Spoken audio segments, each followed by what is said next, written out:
What's up, guys? It is Rick Ginn, and I is today.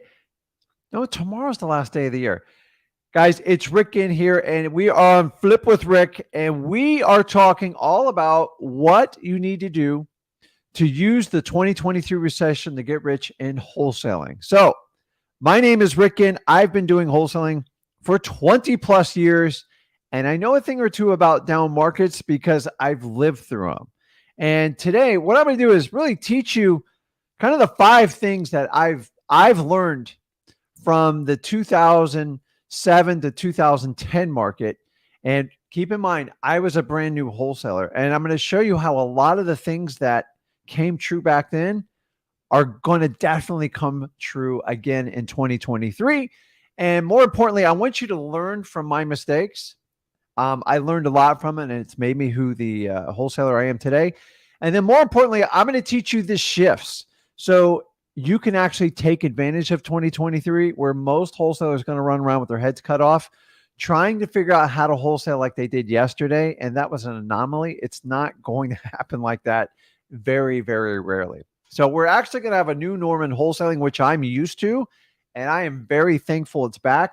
You actually have to use common sense, you have to use discipline, and you can't speculate. So we're going to get into it. So I'm here for 2 hours. So there's a couple ways you guys can use this live stream to your advantage. Number one, on the right-hand side, you have your comment section. Let me know what market you're at. If you have a question, let me know your questions. And if you put it in the questions, I most likely will answer it. I can't answer all of them, but I try to answer the ones that haven't been asked before in today's live. And if you guys want to do the one-on-one mastermind 100% for free, I don't care if you've never done a deal before, if you've done 500 deals and you want to talk, if you have something you want to work on, I love working on deals. But if you have a problem, if you have a mindset problem, if you want to talk to someone who's been in this business 20 years, I'm happy to give you feedback. And here's the really cool part. I'm going to give you the truth because you guys aren't paying me. And I want to teach you from my wisdom and everything I've learned in this business. So a lot of people are like, what the heck's going on? Why is this guy talking about wholesaling? Guys, my name is Rick, and I've been doing this for 20 years. I actually love wholesaling. And you'll find most people come in and out of wholesaling because they try to make some quick money. I'm here to tell you, if you play the long game, you can make a ton of money in this business. So my goal here is, me and my son created a course. It's called freewholesaling.com. And we are the only people on the internet, on this planet, that teach wholesaling real estate 100% for free. Why? Because it's super simple. Most gurus complicate it because they want to get in your back pockets. And number two, this is what I do. And I can have a huge legacy by teaching hundreds of thousands of people across the country, across the world. And if I had to sit there and teach you guys, every one of you one by hand, it's physically impossible to do. You're going to find most coaching programs, you don't know how many students there are. You don't know how long they teach you for. You don't know till after you pay. So we do it in reverse order. We give you access to freewholesaling.com. You just give us your email and exchange. I give you complete transparency. Every guru in the nation has my course. Why? Because I have nothing to hide. I don't hide stuff. I don't understand why everything's so difficult in wholesaling. It drives me nuts. And I've had a lot of the same frustrations with you guys out there. You give me 10 gurus and probably one, maybe two know what they're doing. And the reality is most people are on the take. It's easier to flip students than it is to flip properties.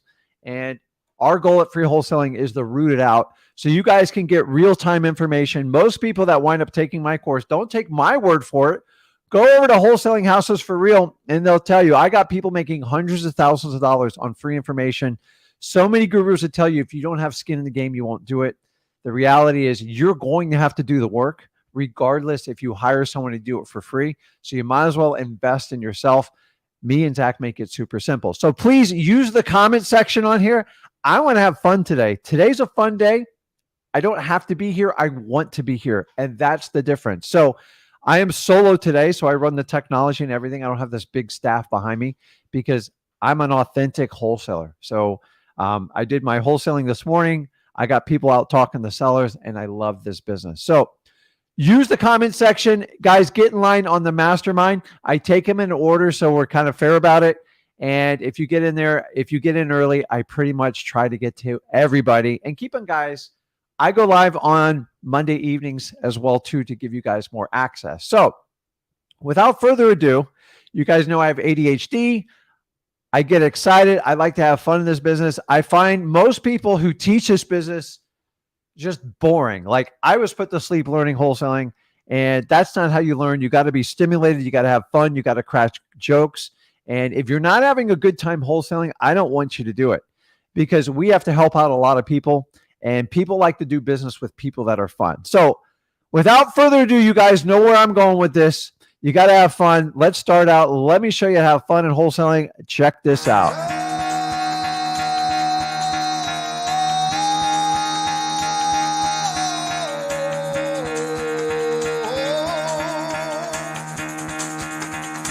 Get the fuck out of bed, bitch. Go.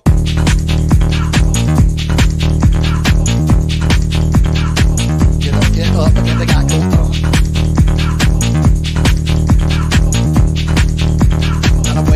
Time to wake up, bitch. Get up. Get up. Get up.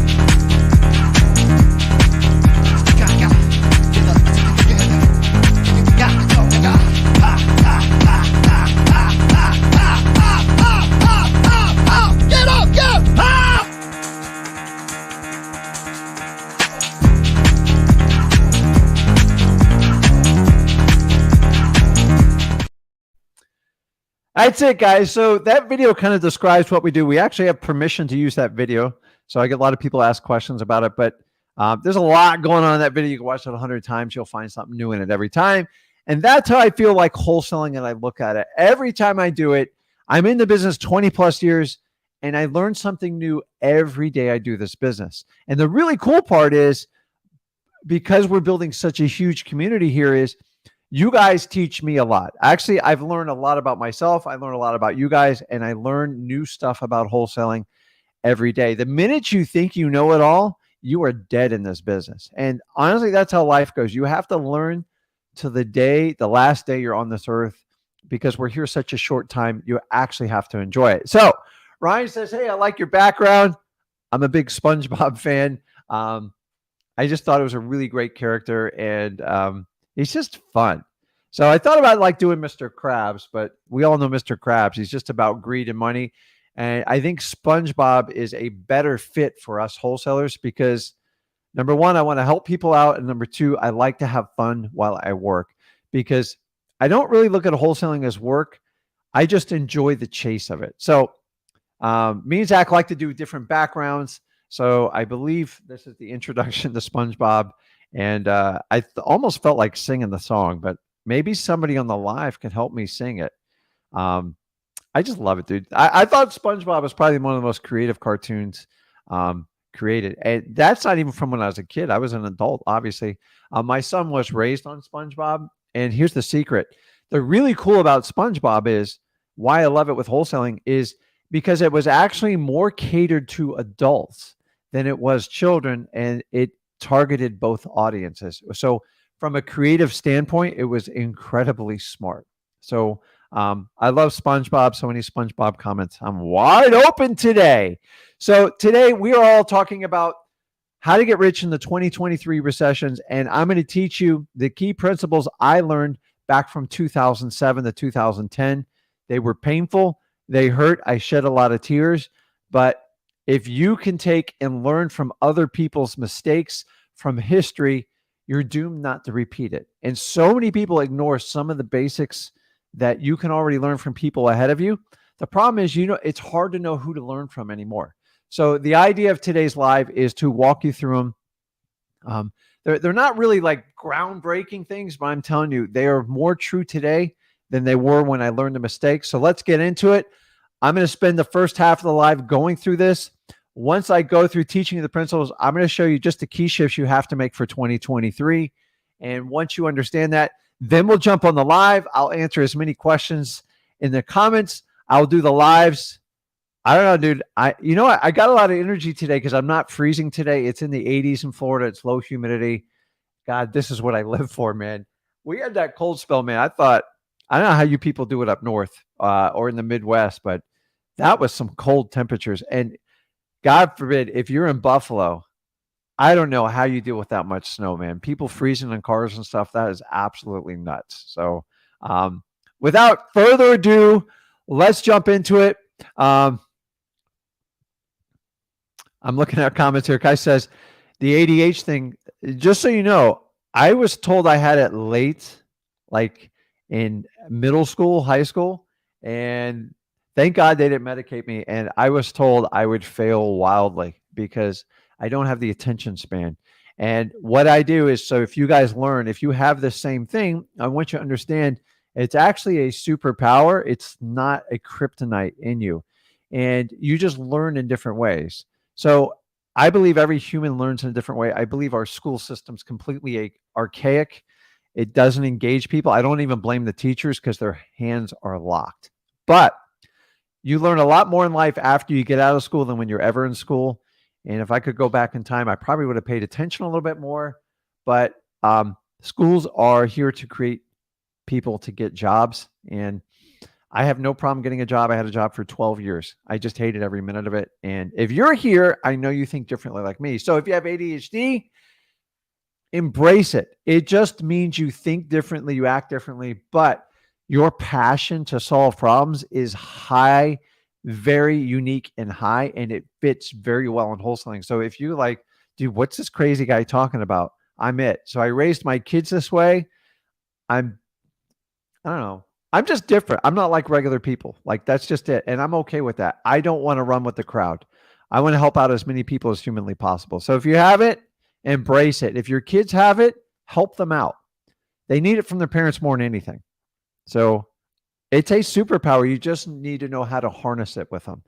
And the minute you try to suppress it, you're going to make it 10 times worse. That's what they try to do with me. So I love it. I have more energy than anybody else. And that's why I do so well in wholesaling real estate. So I was told it would never work. And I'm here to tell you, if I listened to those people, I'd still be sitting at my desk job, making my $75,000 a year, not making this business work. So let's jump into it. Let's talk about the lessons learned from the previous market in 2007. So I basically got my run in 2004 doing the business completely full time. And I honestly, the first 2 years I did very well. I learned quickly, and my ADHD helped me hyper focus. I studied everything I could on wholesaling, which was very little information. And here's the things that you need to understand. So going into any type of soft market means you're going to have higher inventory and dropping prices. And all that does really is it creates fear in the market. You guys know the famous Warren Buffett quote, when people are fearful, be greedy. And that's the market we're going into. When everybody else tells you to run from real estate, you need to go into it. End of story. There is no timing like wholesaling. You just do it. So remember, you are not buying on a retail level. So people are going to tell you, oh, I remember when I was a wholesaler, even my neighbors used to be like, ooh, the market, real estate market's real bad. How are you surviving? Guys, I never skipped a beat when the market dropped. I just had to make adjustments. So most people will feel sorry for you if you're in real estate and it's down. You are not like 98% of the other people in real estate. You're in wholesaling. We minimize risk and maximize returns. That's what you're doing. So don't fall victim to the rest of the real estate market. You're going to do it differently as long as you stick to these rules. Number one, you have to seek motivation first. If inventory is high and property prices are dropping between 1% and 2% a month, you can't be the first guy to buy these properties or gal. Honestly, you have to be really patient and you have to stick to your guns. And if someone is not motivated to sell a property, I'm not interested in buying it because there's no way I'm going to get the discount I need. So in the last really 3 to 4 years, people have been buying properties at like slight discounts or even close to retail and finding suckers to buy them. Those days are over right now. You can't do it. You have to buy properties at discount. The only way you're going to find discounts is there's got to be some sort of motivation. Someone needs to sell a property fast. They have a huge pending problem on it, or they're in financial duress. Either way, we help them out. This is basically just like a pawn shop, guys. You're just dealing with a much bigger asset, and that's it. So if you're working with someone and you're spinning your wheels, go back and say, is this person motivated or not? And the sooner you seek out the motivation, the better off you'll do. Non-motivated people typically going to waste your time. And by the way, non-motivated people will wait 3 to 4 years to sell their properties in these types of markets. Ask me how I know, because that's how it worked out in the last market. So if you stop spinning your wheels and look for motivation by using the MCTP method, if you don't know what I'm talking about, guys, go over to freewholesaling.com. As I said, I go into detail on all this stuff, teaching you how to qualify people. The reality is you disqualify more people than you qualify. Using the MCTP method, which is nothing more than motivation, condition, timeline, and price, you can find out if there's motivation. If their motivation is just to sell it for the highest number, price alone is not motivation. You guys have to understand that. So understanding that motivation is going to be sought first. And honestly, if I don't have it, I move on. You're literally wasting your time. Remember, this is a volume game. So if I talk to 100 sellers and 95 want to sell it for retail, get rid of those 95 because you can't make progress with them and you'll work for free with them. It took me a long time to really grasp that concept. The reality is, unless you're talking to a realtor that understands what you do, you're probably going to waste your time until time and circumstances change. And we're going to go on that a little bit deeper. Number two, this is probably, if you get this point, you will master today's life, because I'm telling you, this is probably one of the biggest ones. You ready? Understand the dog tailing effect. And you're like, Rick, the hell are you talking about? And I'm here to tell you, here's how it works. Think about your dog. Sorry, I tickled my throat. So you ever seen, so I'm going to talk to you about my dog. So I've only owned a few dogs in my life. So I love dogs, and I treat them like family, just like the rest of you guys. But you know when your dog starts spinning in a circle, chasing its own tail? 9 times out of 10, they can't catch it. Some dogs can. My dog can't. And I don't, I know he uses it as stimulation or whatever, but he keeps spinning and spinning, and he'll go for minutes. I've seen him going 5-7 minutes. And what happens after a while? When you can't catch the tail, you give up, you get tired, you get fatigued, you get exhausted. So I want you to take that visual I just put in your head and understanding this is what's going on with real estate pricing. A individual puts their house on the market, say it's worth $200,000. The realtor goes, well, we'll put it on for $219,900 and see if we can get someone to bite, knowing everyone's going to want to come in and get a discount. 30 days goes by, there's no offer. They're like, well, let's adjust it to $214,900. We should get some action there. Another 30 days goes by, and then the homeowner's starting like, dude, what's going on? And then the realtor goes, well, the market's kind of changing. I told you your house was worth $200,000. So we're going to have to get aggressive. Let's drop it to $199,900, and now we can get it sold. Here's the problem, guys. They're chasing yesterday's pricing. So if pricing is dropping 1% to 2% a month, they're constantly chasing yesterday's pricing. And if they listed initially at $199,000, maybe they would have had a shot. But a realtor decided we're going to list it, whatever, 5-10% above what the retail is on it. And now the thing's probably worth about $180,000, $175,000. And then 3 months goes by.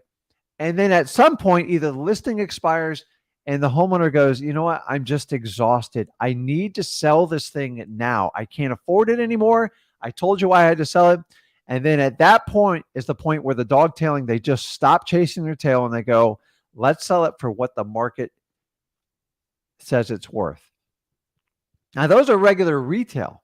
If you take people with distressed properties that need major fix up, people behind on their mortgage, it's even more important they get the pricing right. And if you understand dog tailing, don't get caught in it. You have to buy properties for what they're worth today. So many wholesalers are trying to go, oh my God, 3 months ago, that would be a smoking deal. It doesn't matter. It's gone. And you have to buy property for what it's worth today.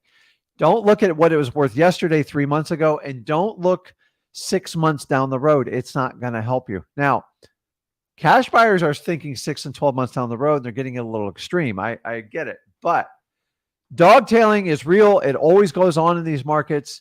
And I'm telling you right now, this is going to go on for the entirety of 2023. Now, I would like to have perfect timing on the market. It doesn't work that way. We are in wholesaling to make it work today. Understanding a lot of people are going to be dog tailing. Don't be the first person to bite. If the number doesn't work, it doesn't work. Stick to it. Stick in your follow-up. And I'm telling you, it will eventually work out one way or the other. You do not want to buy properties if you can't get a discount. It's just waste of time, and nobody wants to work for free. So once you get the visual of the dog chasing its tail, think about when that dog gets tired and gives up.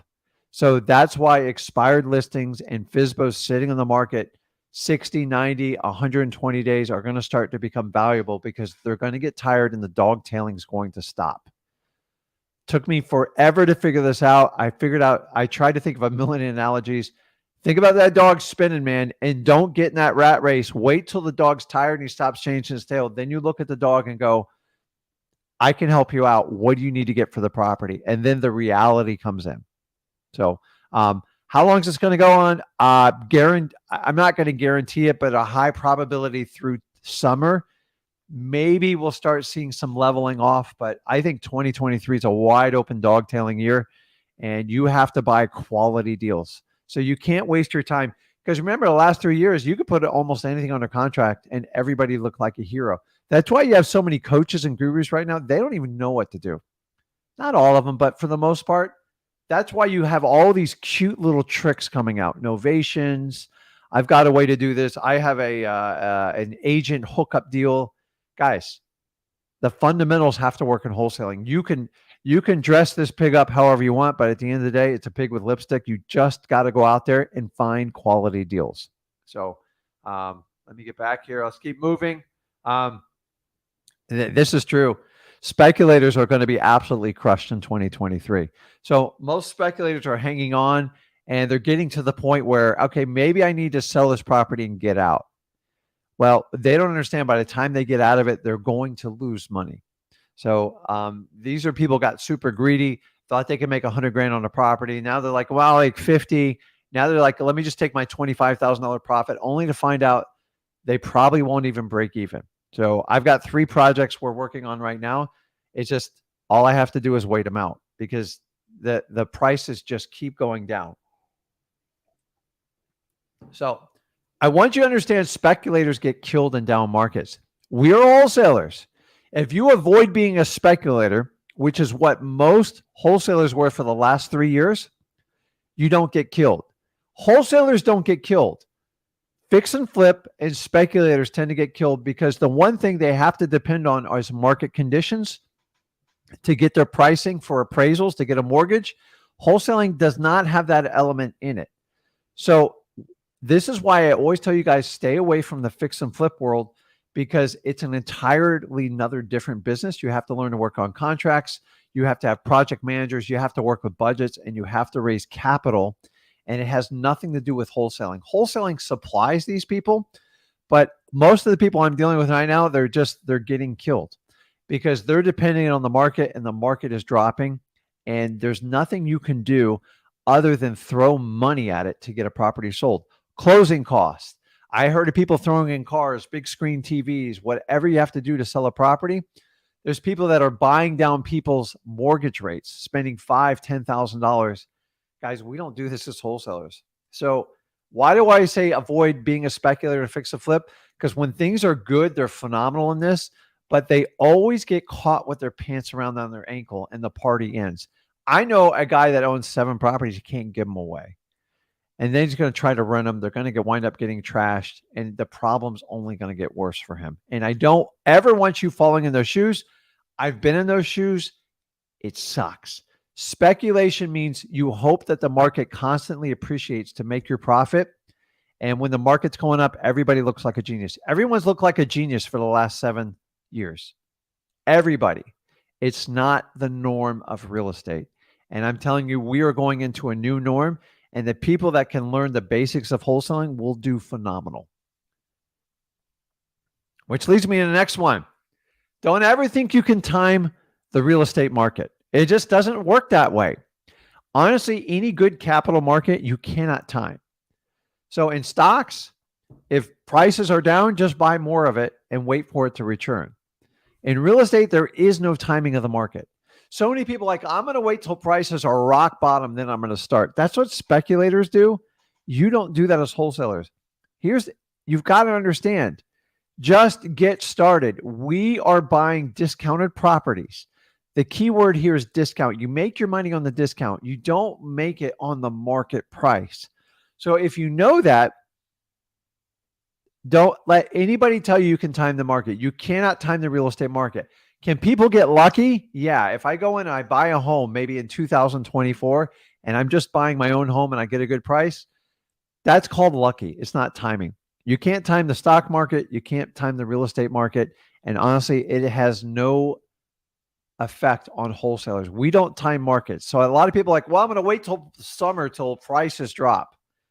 Then you're not wholesaling. You're going to join the speculators market.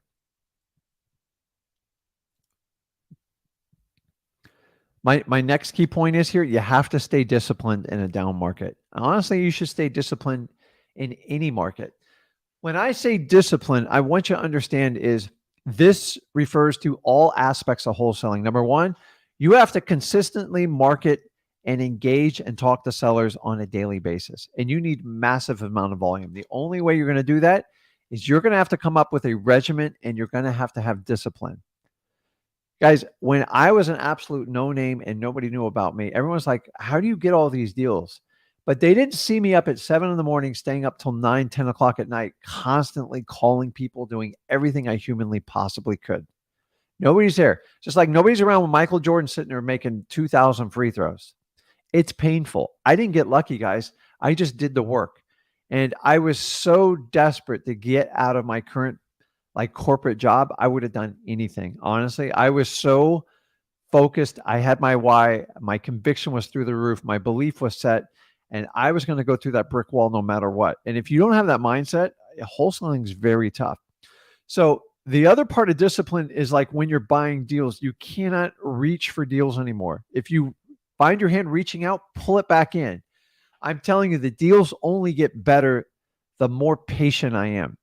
And I am highly disciplined. I can't tell you in the last 3 months how many deals we've turned down in our company that normally I would have jumped all over, because I know these markets are pulling back and I know what my cash buyers want. And they're telling me they need to be this discount level or I'm not buying it. So I'm not putting stuff under contract that doesn't work anymore. And I stick to my guns. And as I adjust my parameters, I hold to them. Because in the old market for the last 7 years, you could reach all day long and you get hurt. The problem is if you reach now, you could be scolded. You could get in big trouble. So if you say you're not going to put something under contract without a 30-day contingency inspection period, stick to it. Well, Rick, the guy says if I do 14, he'll sign the contract. Make sure you're getting a huge discount because it's taking a lot of time to find these cash buyers. So designate your rules and stick to them. You're going to have to make some adjustments, but if I'm doing something that's got like a 7, 10, or 14-day inspection, I'm buying it 50 cents on the dollar. Like it's got to be a smoking deal. If the deal's on the border, I'm minimum 30 and I'll push as much as 90 days because you're going to need time to market the property. You're going to need a lot of time to find out if it's going to work. And nobody likes that pressure of trying to find someone under a short time period.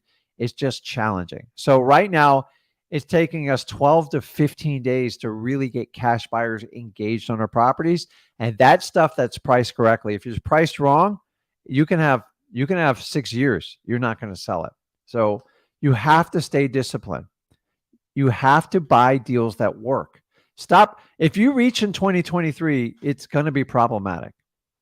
And you know what? You don't want to be that guy or girl in the business where you write 1 million contracts and you never come through on them because the title companies will blow you off. Your cash buyers don't want to work with you anymore. And sellers will eventually find out about your reputation because it's going to wind up online or somewhere you don't want it. So do the right thing and stay disciplined. And last but not least, before I show you the shifts on this,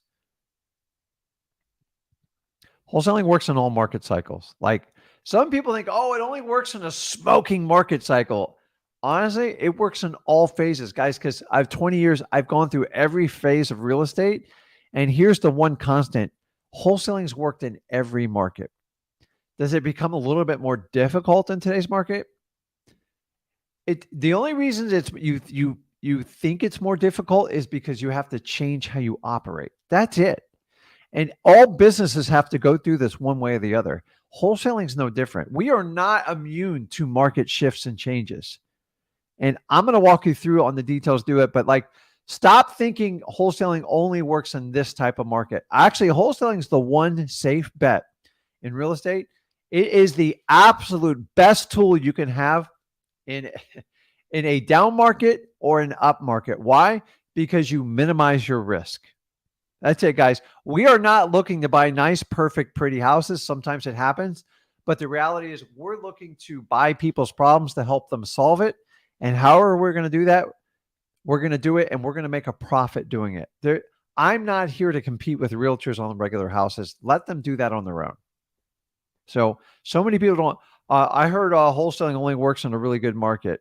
Actually, it's difficult in a really good market because it's hard to get good deals. Well, I heard wholesaling sucks in a down market. No, there's deals everywhere. You just got to spend more time with cash buyers. It's just a constant change. And that leads me into our next bit here. We're almost done. We're going to do the questions. Don't worry.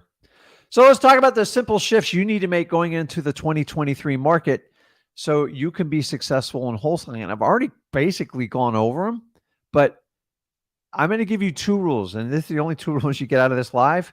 Then I feel like I did my job today. And guys, 2023 is going to be different than how this business was for the last 3 to 4 years. End of story.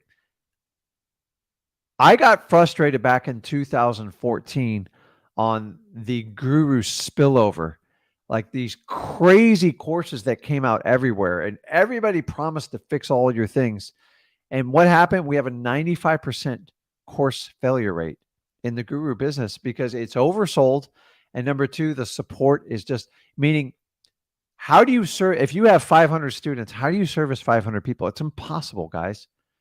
If I took 10 of you on personally, I make it my mission if I was going to do that. And I honestly couldn't give you guys the time because I'm running multiple other businesses. And honestly, it's not fair. So I try to make it simple. Let's turn that 95% upside down. So if I'm engaging, say, 500 people today, and say 5% of you take action on it, whatever, the 20 or 30 people, I'm fine with it because I know you guys want it. The other ones, they're going to la and do what they want anyways. And I just don't understand how people coach people knowing that most of them are going to fail. And then here's the crazy part is they blame it all on you guys. They weren't paying attention. They weren't doing it. I go, maybe your material wasn't all it's cracked up to be. The reality of wholesaling is actually very simple. You have to do these set things and you have to do them over and over every day. The problem is that doesn't sell in the guru business. So that's why you have a guy on the beach with a margarita, with a computer, flipping houses, says, I never talked to anyone. It's complete BS. You got to go out there and bust your butt. And that's the big lie being told to everyone. A lot of people are like, well, you can do this way and you don't have to do wholesaling because that's hard. Listen, you want to be a cupcake and do stuff like that? Go for it. You're just going to get disappointed. Anytime you have to take a shortcut and it sounds easier, you're going to get killed. I'm telling you, dude, I've been on this planet for a long time. And anytime I've tried to take a shortcut, it's problematic. It's going to cost you more money, more time, and it's going to burn you out. So when you hear all these crazy titles for courses, and by the way, there is an active people out there taking our courses, chopping them down and selling them in 2,000 to 3,000 piece bits, word for word. I don't care, guys. Go out there and sell it all you want. You guys got to get smarter in 2023 where you spend your money. You got to go out and take actionable steps. If you're going to give 3, 5, 10 grand to a guru to learn wholesaling, I'm just telling you, there is no shortcut. You still have to do the work. You're going to have to hold yourself accountable. And for that reason, drives me nuts. Okay. So rule number one, I always tell you, in 2023, you're going to have to focus on seller motivation first. End of story. If you don't do that, you're literally going to waste your time and you're going to give it away. And you're going to get stuck in realtor world. What do I mean? You're trying to convince people that aren't motivated to sell you their house. They're not going to do it. Honestly, guys, wholesaling is not a sales job. It's a qualifying job, a disqualifying job. Find people that have a problem and fix it. Don't sit there and take the people with nice, pretty houses, with nice, big, fat jobs that want an unrealistic price level that only a realtor can walk them through that mess. Find the person who goes, Rick, I need to sell the house. I have a problem. Give me a fair offer and I'll move on. And then you take some time and work with them and come up with the best deal possible. I got to tell you, man, the first 2 years, I thought it was like, I tried to sell everybody. And what I learned is no matter how many words came out of my mouth, I just wasted my time. I wasted my resources and it would burn you out. I almost quit wholesaling after year 2 because I thought I could convince anyone to sell their house to me at a discount. And honestly, you could be Tony Robbins. You could be the hottest runway model. You cannot make people sell a house on a discount. It doesn't matter what you say. So stop trying to think this is a super sales center or wholesaling. And honestly, just look for motivation, look for clues, and then help them out the best you can. That's rule number 1. If I only had to give you 2 rules for 2023, here's the second one. Cash buyer intel. The reality is the cash buyer is your ultimate customer, not your sellers. Don't get me wrong. You need your motivated sellers to put your product together. But think about any business that sells anything. They focus on what their customer wants. For the last 4 years, you've been told to ignore your customers. They're stupid. They treat you like crap. Don't listen to them. You only need one. Smoke through every one of them. I've been rolling in my skin for the last 4 or 5 years with these stuff. This stuff is really bad. So when people tell you to do that, that's someone who's just trying to make a quick buck. They're never going to last in wholesaling because you can't treat people like that. Now, don't get me wrong. I don't want you to be pushed around by a cash buyer. But when you say take it or leave it, screw you, this is the price, end of story, and you stick with that mindset and you keep burning people, when you need them, they don't come back. So it's kind of like when you cry wolf and you scream it, no one's going to believe you anymore. So why would a cash buyer, if you screwed them over the last 4 years, want to do business with you? They don't. And honestly, most of you people that operated that way, you are not in business anymore. That's why I've been doing this 20 years, guys. I have a set of cash buyers that will buy from me the rest of my life. I know exactly what they want. I know how to treat them. I know when to give them the good deals. I know when to push a deal wholesale. And I've always done a balancing act. I've never gone, this is the one way, and this is the only way I'm doing it. And the highest bidder gets it. That's called MLS. That is called the market. Don't get me wrong. I want top dollar, but you can't do it at expense of your ultimate cash buyer customers, because cash buyers right now are just like licking their chops. And they're taking notes on the people that did not give them the time of day over the last 4 years. And you guys have cut out a certain pool of buyers that is not feasible. So cash buyer intel just means spend more time with your cash buyers. So we've been spending 99%, probably 98% of our time with our sellers. Now you're going to have to take 25 to 35% of your time and spend it with the cash buyers. Nobody wants to do it. Number one, nobody teaches you how to do it. And number two, you don't even know what to say to them because you've been trying to sell deals via text, via email. Guys, those days are over. And the days where you have 500 cash buyers, you've got to be kidding me. I guarantee you don't have 500 cash buyers ready to pull the trigger in your town right now. They just don't exist. So go over to freewholesaling.com. We teach you step-by-step how to vet all your cash buyers. And you know what? You got to do a phone call. Sorry. If not, you're going to have 480 other wholesalers piggybacking and reverse engineering your market. And for that reason alone, you should vet your cash buyers. Guys, I spend a lot of time with my cash buyers right now. I actually have a party tomorrow that we've invited a lot of our cash buyers just as a reward and a thank you. And guys, you have the holidays. You got New Year's going on right now. Reach out to your cash buyers. Just send them a note. Say, thank you. I really appreciate you. 2023 is going to be a bang up year. I want to help you out. Tell me exactly what you're looking for. And why I like getting the cash buyer intel is because once I truly know what they want, get rid of all the crap, find out what they're qualified to buy, find out how much cash they have willing to spend, find out what types of deals they want. They want rundown properties, fix and flippers, or just rental for landlords. Then I can aggressively go chase properties with confidence. But really, the last 4 years, you guys assume everybody's standing in line waiting for it. That doesn't work anymore. If you're out buying properties based on that, you are going to get killed. So spend time with your cash buyers. If you haven't done it, start today. Send them a thank you note. Go, listen, I appreciate everything you've done for me. And I appreciate you working with me 2022 and the changes. And I can't wait for the value in the properties I'm going to bring you in 2023. Tell me what you need. I want to work with you. And guys, if you find the right cash buyers, and they're far and few between. So when I have 50 people fill out my form when we market form, when my staff goes through it, I'm lucky to get one or two out of it. It's just the truth. Most of them are wholesalers, and I get it, and I teach you guys how to reverse engineer it. But most wholesalers don't understand this concept. And those who will spend time by collecting this cash buyer intel, it's going to be extremely valuable. And just get a basic database. You can use Podio. There's a lot of really cheap, inexpensive CRMs out there. I like Podio because you can start for free, and it's like $12 a month to do the advanced one. And put as much notes in there. Birthdays, their kids' birthdays. So it goes a long way, man, like a long way. So I just ran into a cash buyer today, and he goes, Rick, you don't remember this. You sold me a property 7 years ago. I sold him a package of 3 on the same street. And he goes, I never forgot how you guys treated me. And we had problems, and I had to get involved. And I remember I go, listen, we want to make it work. And it was challenging, and we had to give like a 3-day extension, but it worked. And now he's buying a property that we think is a nightmare, and we were ready to give up on it. And he goes, because how you treated me 7 years ago today is why I'm doing business with you, even though I'm being offered more discounted properties, because I know your properties are for real. So guys, always do this. When everybody else the last 4 years told you like you don't need cash buyers, I never stopped with my core group of cash buyers. And so learn from this, because they will get you through some tough times.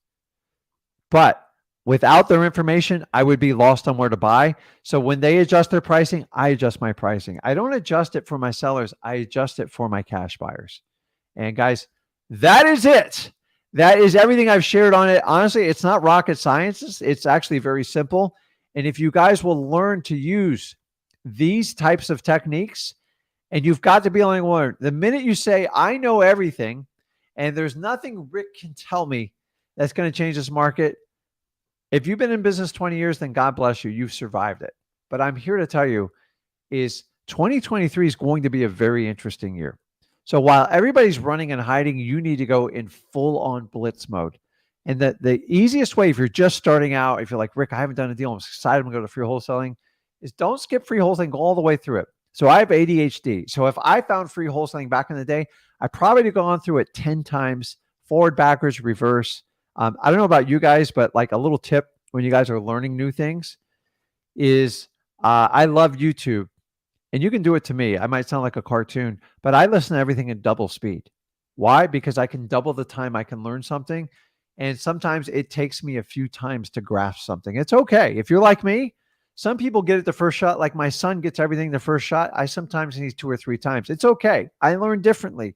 We all learn differently. That's why I like free wholesaling, because I'm not sitting here on a live lecturing how to do things. I'm like, go over there and then make mistakes, and then let's go on the live and let's talk about it. Let's fix it. And that's why I love doing lives. I don't know why more people don't do lives, because to me, it's the most effective way to reach out to many as people as possible. A lot of people go, hey, Rick and Zach, why don't you do live events? I go, if you guys want a pep rally, I'll do a pep rally, but I got nothing to sell you. So I'd rather just give you real-time information. If I have to do a live event, I have to wait 6 months to a year. I have to build it up. I have to go out and I got to get speakers, and they're all going to like bang you over the head, and they're all going to brag about how much money they make and how many Lamborghinis they drive. And honestly, guys, if you think that helps you out, you're absolutely kidding yourself. Pep rallies are the #1 killer in all of real estate. Listen, if it gets you up and gets fired up to take action, that's great. But the problem is most of these events are used to pump you up. And when they get excited, they know exactly when they hit you, because you think they're going to solve your problem. And then once you're done, you're never going to hear from a lot of them again. And you're going to have a student that teaches you it. Guys, I've been through them all. And I'm not saying don't go, but go to them with like, don't reach out in your pocketbooks, because when you buy in an excited peak state like that, you're typically being taken advantage of. I'm sorry. It's the truth. I've been there, guys. I've done it. And I don't want to give a pep rally. This is my pep rally right here. I connect with you guys 6 times a week. Why? Number one, a live stream will tell you who the person's real character is because I don't have a script. I don't have a cue card. I don't have a teleprompter. This is who I am. And if I don't match my words by the actions I take, stop viewing me. So, number one, I'm a family man. Number two, I love wholesaling. I've never found a greater vehicle to achieve financial freedom and have freedom of my time than ever. And here's the really cool part. You can go whichever way you want with this business. If you want a big staff and you love the stress of like managing tons of people, knock yourself out. But maybe you're like me and you just really want control and freedom of your time and you want to earn a bunch of money so you can solve your problems in your family. And by the way, guys, here's the one thing I've learned in 53 years of life. We all have issues. The people act like their lives are perfect and they got nothing going on in their lives. They're completely full of it. I've got issues. I don't like come out here and air everything out, but like I'm constantly working on myself and everything in my family. And wholesaling gives me freedom. When I had a death in the family and it broke my heart, I was able to take the time to help out my family and heal. Now, money doesn't fix the problem, but it did give me the opportunity to spend time with loved ones to go through the grieving process. People get a regular job. What do they give you? A week off? You got to be kidding me. Like, it's no time to get over a loved one in a week. I'm sorry. We need time. So the more chaotic life comes, the more robotic corporate culture is coming is you got to find ways so you can ensure the success of your family. And I'm completely biased with wholesaling. And guys, I've watched every real estate technique ever done. Wholesaling is the fundamental thing that will get you through anything in real estate. And those that learn wholesaling real estate, fundamentally, they figure it, they do the workout, they can do anything they want in real estate. When someone only does one thing in real estate, maybe you list properties, maybe you're a realtor, maybe you just want to do creative financing because someone told you it's easier than wholesaling. The problem is wholesaling generates cash. It is a job. I don't even hide it from any of you, but it gives you opportunities to buy properties at the deepest discount. Want to keep them as a landlord? Perfect vet. You want to find creative deals? Your wholesaling is going to create the leads. And wholesaling creates cash today. The problem with a lot of the creative financing is like sometimes you don't know when you're going to make a profit. I have multiple creative financing deals I bought back in 2006. And until I sell it, I actually don't make a profit. Now, they paid me off, but man, it was stressful the first 3 or 4 years I owned it. And you have to learn how to talk to people. And wholesaling gives you the exposure you need in real estate to learn how to talk to people and negotiate real estate. And I've never found another vehicle in real estate that will give you more of a crash course than wholesaling real estate. So that's my spin on wholesaling real estate. I'm completely biased. I find most people that learn wholesaling go on to do all other parts of real estate successfully. And the ones that skip wholesaling always go back to the wholesalers to figure out how to buy properties at the deepest discount. And they usually pay the biggest premiums on it. So full disclosure, I buy from wholesalers because I see tremendous value when people bring me a deal because time is money and you guys can learn from there. So let me look through the questions here and let's see. Let me jump back up to the top and I see everybody in line there. You're right. I am wearing a jacket today, man. It's like a beautiful 80s, man.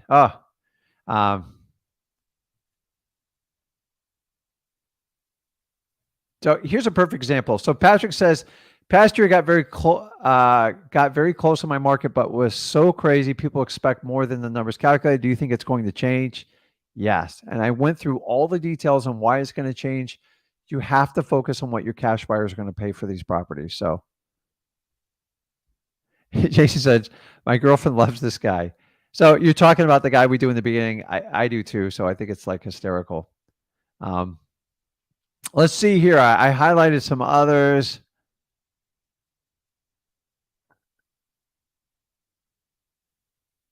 So Kaisty's got it good. And by the way, these questions, if you have it, probably hundreds of other people in the live have it as well. And why I like doing these lives is you don't think like you're on an island. So we all have this complex as wholesalers specifically is we feel like this is only happening to me. Dude, it happens to me. It happens to everybody else that's on here. So it says, Casey says, my main struggle is to quickly analyze a lead when they call me or text me back. I can talk to them, ask a million questions if needed, also hold a convo, but can't make the offer. Like I'm stuck. So it is a mental block. And I believe earlier this week, I went through a young man and walked through this. He's like, I get to this point and I can't make the offer. So it means because you're brutally uncomfortable and it scares the crap out of you. And that's okay. You have to recognize it. So think about it. If you don't make an offer or get into this uncomfortable zone, you're going to have to wait till your current situation is so painful that you don't have a choice other than to make that offer. And I'm here to tell you is if you're uncomfortable, that's normal. We as humans are built to be comfortable. Everyone wants to go to the known. And the minute you get outside the known, you freak out. And the body runs the mind doesn't run the body. And until you reverse that relationship, you're always going to struggle with this. So my advice is go back over to freewholesaling.com and understand that we use the mechanics to buy properties. Number one, seek motivation.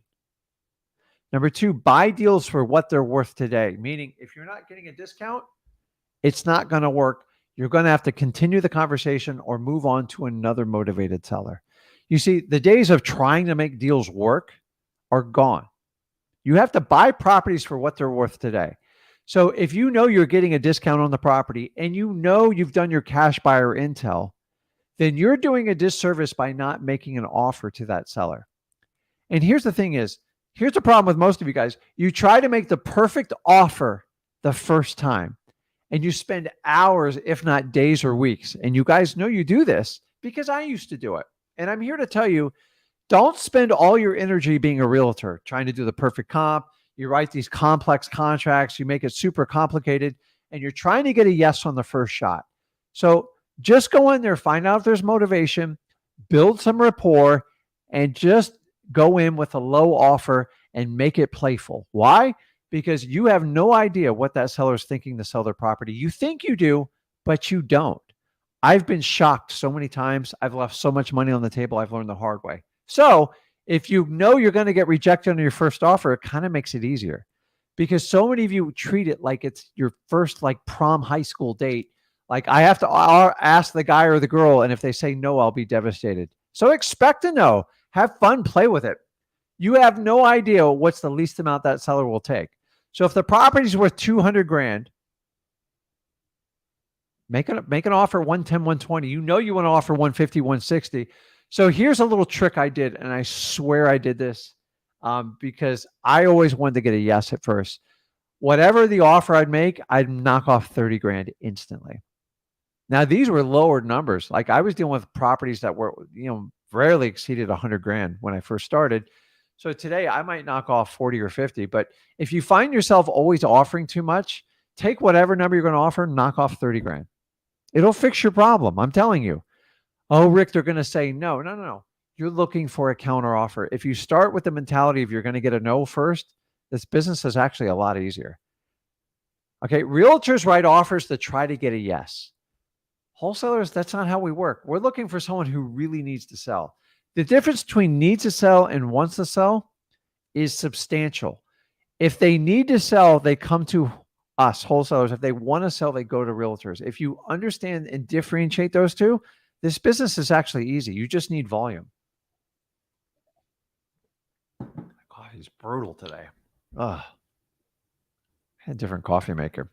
Okay, I'm coming over to lives. Omar says, you've dealt with a market like this in the past? Yeah, I dealt with the worst market we could have gone through in the last 100 years.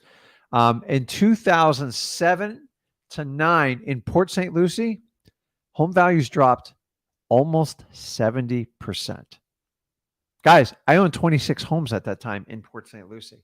You want to talk about a guy who freaked out? I did everything wrong. I panicked. I sold. I did this. I became a motivated seller. I became a really tired, burnt out landlord. And I decided I was going to go back to wholesaling and stick to it because it's what I did best. Everybody acts like renting properties is so easy and they just go up in value and like the tenants pay. It's not that simple. I have properties right now. Actually, I met with Zach this morning and we got evictions going on. We got properties that need issues. I got properties that need roofs. It never stops. There's no such thing as passive income in real estate. And I love when people go, well, if you invest in my project, no, it's not. Nothing's passive. I have to pay attention to make sure you finish your project. Like I'm invested in a lot of real estate projects I have no control over. I thought they were passive. They're not. I make a lot of phone calls. I send a lot of emails. You always have to pay attention in real estate. So have I been through this market? Yes. So if you follow the 5 tips I gave you in the beginning of this live, they will help you out tremendously because I broke most of those 5 rules and it caused me a lot of hardship and pain for 2 to 3 years. So life is the ultimate learning tool. And honestly, the more mistakes you can make, the better off you'll do in life. The key is not to make the same mistakes over and over. If you make the same mistakes over and over, which is what most people do, then that's on you because you're creating the pattern and you're fostering it. So, yeah, I've been through it, man. So Robbie says, do you think novations may not be as beneficial as they previously were? Novations have nothing to do with wholesaling. Sorry. Novations is just a trick. So a novation in its true form is when you replace one contract with another. It should happen naturally. By doing novations, you're putting a property under contract full well knowing you're never, ever going to fill that initial contract. In the eyes of the court, and I've been in court, guys, if you never truly intended on closing on that property, that first contract, it's fraud. You're lying. You're manipulating people. Now, some established investors, they can get away with it because they have the ability to close it. So if I'm starting out brand new and somebody sold me a novation course, you have no ability to ever close on that contract, nor did you plan on it. And you know it going into it. And then let me get this. You're going to enter into a power of attorney. You're going to enter into a listing agreement. And remember, your power of attorney is a fiduciary responsibility. There's no way you can buy the property for a huge profit and look out for the seller's best interest. It is a 100% conflict. And third part is now you're being told to record an affidavit saying you have an equitable interest in the property. You really don't. And guess what? The title companies have all figured out. The underwriters have figured out what's going on. My title company's been inundated in Port St. Lucie with these. And now I'm buying these properties because novations have over a 50% fail ratio. Because trying to partner up with an unrealistic homeowner, God bless you, man. And so people are trying to record liens and doing it. Guys, a power of attorney, the word attorney is in there for a reason. You should be using an attorney to record it. And by the way, when you record an affidavit, you put yourself at massive risk because all you are is clouding the title. And don't kid yourself, you are clouding the title and it will have financial consequences if you do not fulfill that obligation. So nobody ever talks about what happens when a novation fails. You have to unwind a power of attorney. You have to unwind an affidavit. You have to cancel a contract. You have to cancel a listing. And you have to formally work an agreement out with the seller and the title company. Most newbies are not equipped for that. That's why I don't like novations.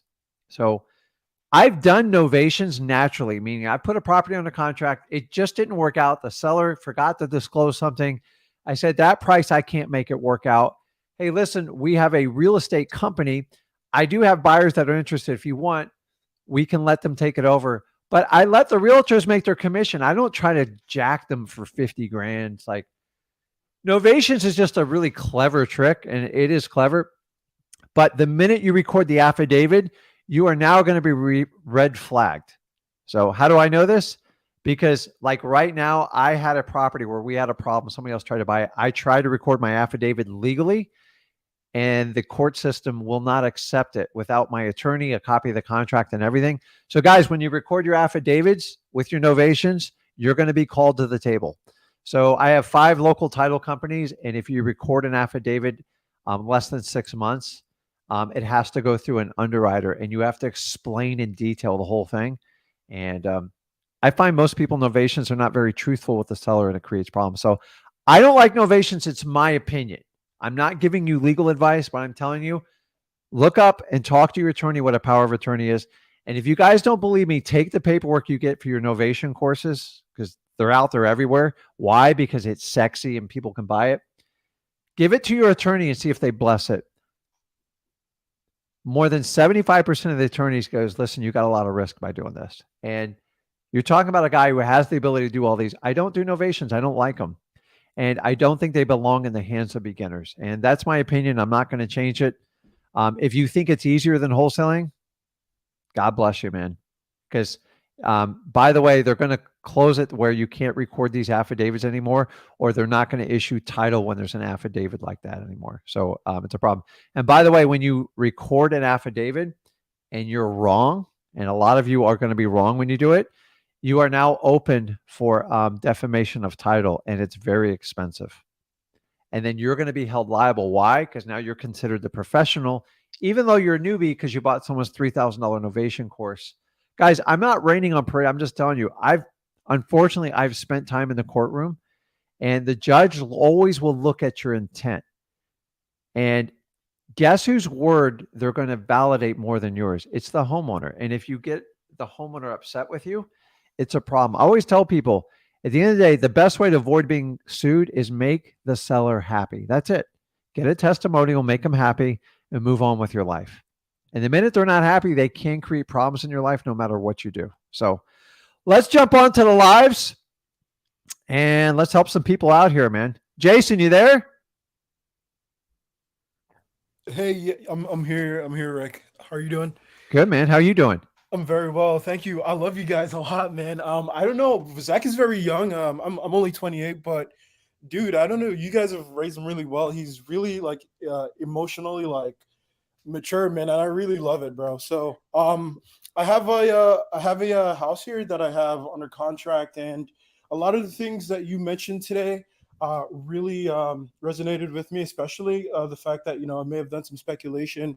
I started this year, and I feel like I've sort of fell in that trap. And also, what really, I feel like you pointed out was that I'm looking at comps from about 3 months ago, and I'm still in that market trying to make the deal that. Yeah. And You're, you're dog tailing, aren't you? yeah, dog telling. I was like, oh my goodness, that's me. But I'm glad you're pointing it out. But here's my problem, right? So the house is worth about 650,000 to 675, and I have it locked up for 410. But that was coming from 445, and it was on market. So why? I'm trying to wholesale for 15,000, which Mhm. brings it to 425. But I'm having a hard time getting buyers to accept that because I mean it was just previously 495, on the market. So what's going on there? Is it really too high for buyers to take So on? without me going in and doing like a deep dive on it, which I, I, I don't want anybody stuck in realtor world. This comes back to, so here's the challenge we have. So you are dead right on what's going on. We're all trying to rely on yesterday's prices, and the prices are dropping today. So it's like you have to anticipate, like, because comps are always dated information. They typically take 30 to 90 days to record, depending on what part of the country you're in. I don't care what software you have, like there is a delay. So when the market's going up, it's a piece of cake, right? It's like, oh, okay, well, these are the prices yesterday and they can only go up. So you felt firm on a bottom line number. We have the invert problem now. So the comps yesterday are going to be the highest they're ever going to be, and they're only going to get lower. So if a property is dropping 1 to 2% a month, then you have to use very conservative numbers. And yes, you are guessing to a point, but here's how you validate your numbers. You just talk to your cash buyers. Guys, I am wide open right now. When I have a deal that's on the fence, unless it's a highly motivated property, meaning it's vacant and it's really run down, I'll put it under contract for what they want. And then I'll reverse engineer the price and ask for price reductions. Now, if I have somebody who's living in a house, they've had it on the market 6 months, they've accepted a reduction, but I know it's about 25,000 off, I'm going to go talk to my cash buyers, the ones I have established relationship, and I'm going to take some risks here. I might even share the address with them. Go, listen, I got this property. We can work together. I'm not making a lot of money off of you, but I want to make it work for you. Now, I don't want to be a realtor, but like I'm going to say, listen, if I could get you that property at 392 or 390, Is that something we can maybe work forward together? Because I already have and I'll tell them, sometimes I'll just tell them I have it under contract or I have a relationship with the seller. If you have a relationship, they're not as likely to go behind your back, and you can reverse engineer your deal out. I don't want to put it under contract for the wrong price and spin my wheels. I hate that crap, especially if I know the seller goes, listen, I'm not giving you more than a 14-day inspection period, and you know there's not too much wrong with the house. Then I'm going to reverse engineer that deal. What do you have to lose? I don't want to write contracts and constantly get out of them. I hate that, and I don't know who taught that in this business, but this is where I spend a lot of time with my cash buyers, and I gather as much information as I can from them. And hey, you can't just use flat discounts all the time. But if I have somebody who wants to buy in that neighborhood at that price point, I say, hey, listen, what's the number, knowing it needs about $50,000 in rehab and the ARV is roughly that? What number would get you excited? And they'll tell you. Now, I'm going to tell you honestly, a lot of cash buyers, they're unrealistic right now, and it's painful. So a lot of times I'll go on a property like that at 250, I'll buy it. I'm like, duh, I can't get it for 250, but realistically, what's your top line number you could do? Because I might be able to put this together right now. And the idea is get them excited about it. I show them photos and stuff like that and go, listen, I've talked to the seller. It's a perfect project for you. I've seen you've bought these 4 houses. This would you have to spend a lot more time with buyers. Anything that's on the bubble, you better make sure you have someone lined up somewhere for it. The old days, all the cash buyers came out of the woodwork. You didn't have to do any work. It was never like that when I first started wholesaling. Not even close. And honestly, from 2014 all the way till the end of the summer, it's been crazy. I actually had a tough time I operated, it was easy, but I go, this can't last forever. Well, the day's here. So the problem is we're trying to comp properties based on yesterday's prices, and we're dogtailing too. And you have to buy stuff that has value in it. Here's the funny part. The sellers don't even know what to sell their properties for anymore.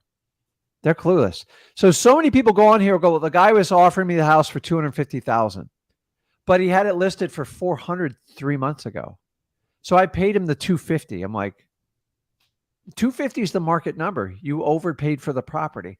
So I don't have a crystal ball for you, Jason, but I'm here to tell you, I have to buy properties from people who need to sell.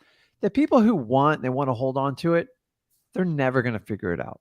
They're going to wait and wait and wait, and eventually they will sell it for market price. What price do you need to buy it at to be successful in wholesaling? You have to get it below market. So if someone's dogtailing just to get the market price, you're wasting your time with them. And you've got to identify that sooner than later, or it's going to burn you out. Now, here's the good news. At some point, this crap will stop. And once you figure it out, you're going to run for the next 5 years. Nice. So you got a choice. You can either get out of the business because it's a little bit challenging to price stuff, or you can figure this out over the next 3 to 6 months.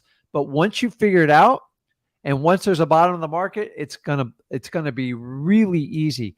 Because once we know there's a bottom line number and it's at least flatline pricing, you can confidently put properties under contract without over talking to your cash buyers and know you'll have a predictable, profitable outcome. Right now, dude, we're on soft bottom, and I know it. Okay. Dude, I was looking at a deal the other day for $375,000. I'm like, that's good. That's good. Because I kept looking at yesterday's prices. Dude, it just sold for $240. And I was going to go in at like 300, and I had to go back to my rules and everything. I'm like, this is stupid. But there's always an idiot out there who'll pay a little bit more. Remember, you've got to be in this business for the long run. You have to buy for today's value. If you don't have value in it today, it's not a wholesaling deal. The speculators of yesterday, they're all going to get wiped out. It's going to be painful. It's going to be ugly. And I'm telling you, if you can survive in wholesaling by buying value add properties, you'll do very well. And so the problem is, how long have you been wholesaling for? I started this year, and I got my first deal. Actually, after I spoke to you guys on the live stream, Zach told me to go ahead and do 100 refer driver for dollars, 100 for sale by owners. I got my first deal that way from FSPO. So now I'm looking for my second deal. It's been months, but actually I'm so addicted to doing this, and I've been getting better. But now I do have something under contract. But it seems like, I really didn't follow the rules like, you guys said, and now I'm paying for it. Yeah, I know. So you get a little bit lucky. So the reality is I'm here to tell you the reality. If you guys followed all the gurus over the last 3 to 4 years, just you're going to have to open up your mindset and go, okay, that was the lucky run. Now I actually have to do this business. Yeah. And dude, it's not sexy. Like, get a guy who take like a UFC MMA fighter. Like, I'm biased. I love that stuff. Dude, those guys have to go in and grind every day. Like, there is like they don't take the sexy way out. They have to be prepared for the next fighter coming up and assume the guy's going to try to kill him, he or she. And it's no different in what you do. You have to, like, people will take advantage of you. Like, do you ever let me ask you, Jason, you ever think I've lost money on a deal? Oh yeah, I'm sure you have. The only time I lost money is when I broke my own rules. End of story. I did fix and flip for a while. Hey, dude, it's a completely different business. Wholesaling found the deal, and then that part of the business had to figure out, and I had to figure out how to work with contractors, and I didn't know how to do it. And to this day, it still drives me nuts to the point I hire someone to do it, and it's expensive. And then you have to have project managers, and then all this eats into your profitability, and that's how you wind up with these fix and flip shows. Like, if they showed you the real numbers, you would never even touch a fix and flip. It's the truth. Guys, I've been around 20 years. I've done a million of them. The safe play, not the safe play, the smart play has always been wholesaling, because you make the money on the deal. Let somebody else dream about the profits after it, because after the wholesaling deal, it's all unknown. You have no idea how much repairs it needs. It's like going in for surgery. You know, when the surgeon goes, well, I'm going to go in and see if I can fix it. And they go, man, we found a whole nother set of problems, and it's going to be this much more. And it's like, and let me ask you, when a doctor cuts you open, once they're in, they got to finish it, right? There's no like, we'll come back and like a month later and figure it out. So once you open up a house, you have to figure it out. So if you stick to some basic rules, which I've taught you today, the sky's your limit. The problem is you start going down these nitty gritty speculation things, and you start hoping for the best. Wholesaling has nothing to do with hope. It has nothing to do with faith. You have to have rock solid numbers, and you have to make it work. There is a time and a chance to take a risk, and 2023 is not the year you take a risk in speculating on a property. So tell me about the first deal you get. You found it driving for dollars, right? No, that one was for sale by owner. For sale by owner. And why did they want to sell it? Well, she was an investor, and she was trying to rent it out, but it needed some work. And she wasn't really motivated, but I followed you guys' advice and just build some rapport. Yeah. And she eventually just lowered it. And just like you said, and it's exactly like you said, I got lucky because, I was going out there offering numbers that didn't make sense. So I did get lucky on that one. And I'm guessing that's why I've struggled over the next few months trying to get this one locked up.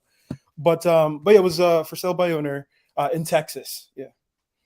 Okay. So I'm just telling you, if you will, because if you constantly change your parameters for buying, the seller's going to yank you all over the board, and you're going to let your emotions get the best of you. And so me and Zach teach you the art of detachment. You ever heard of this?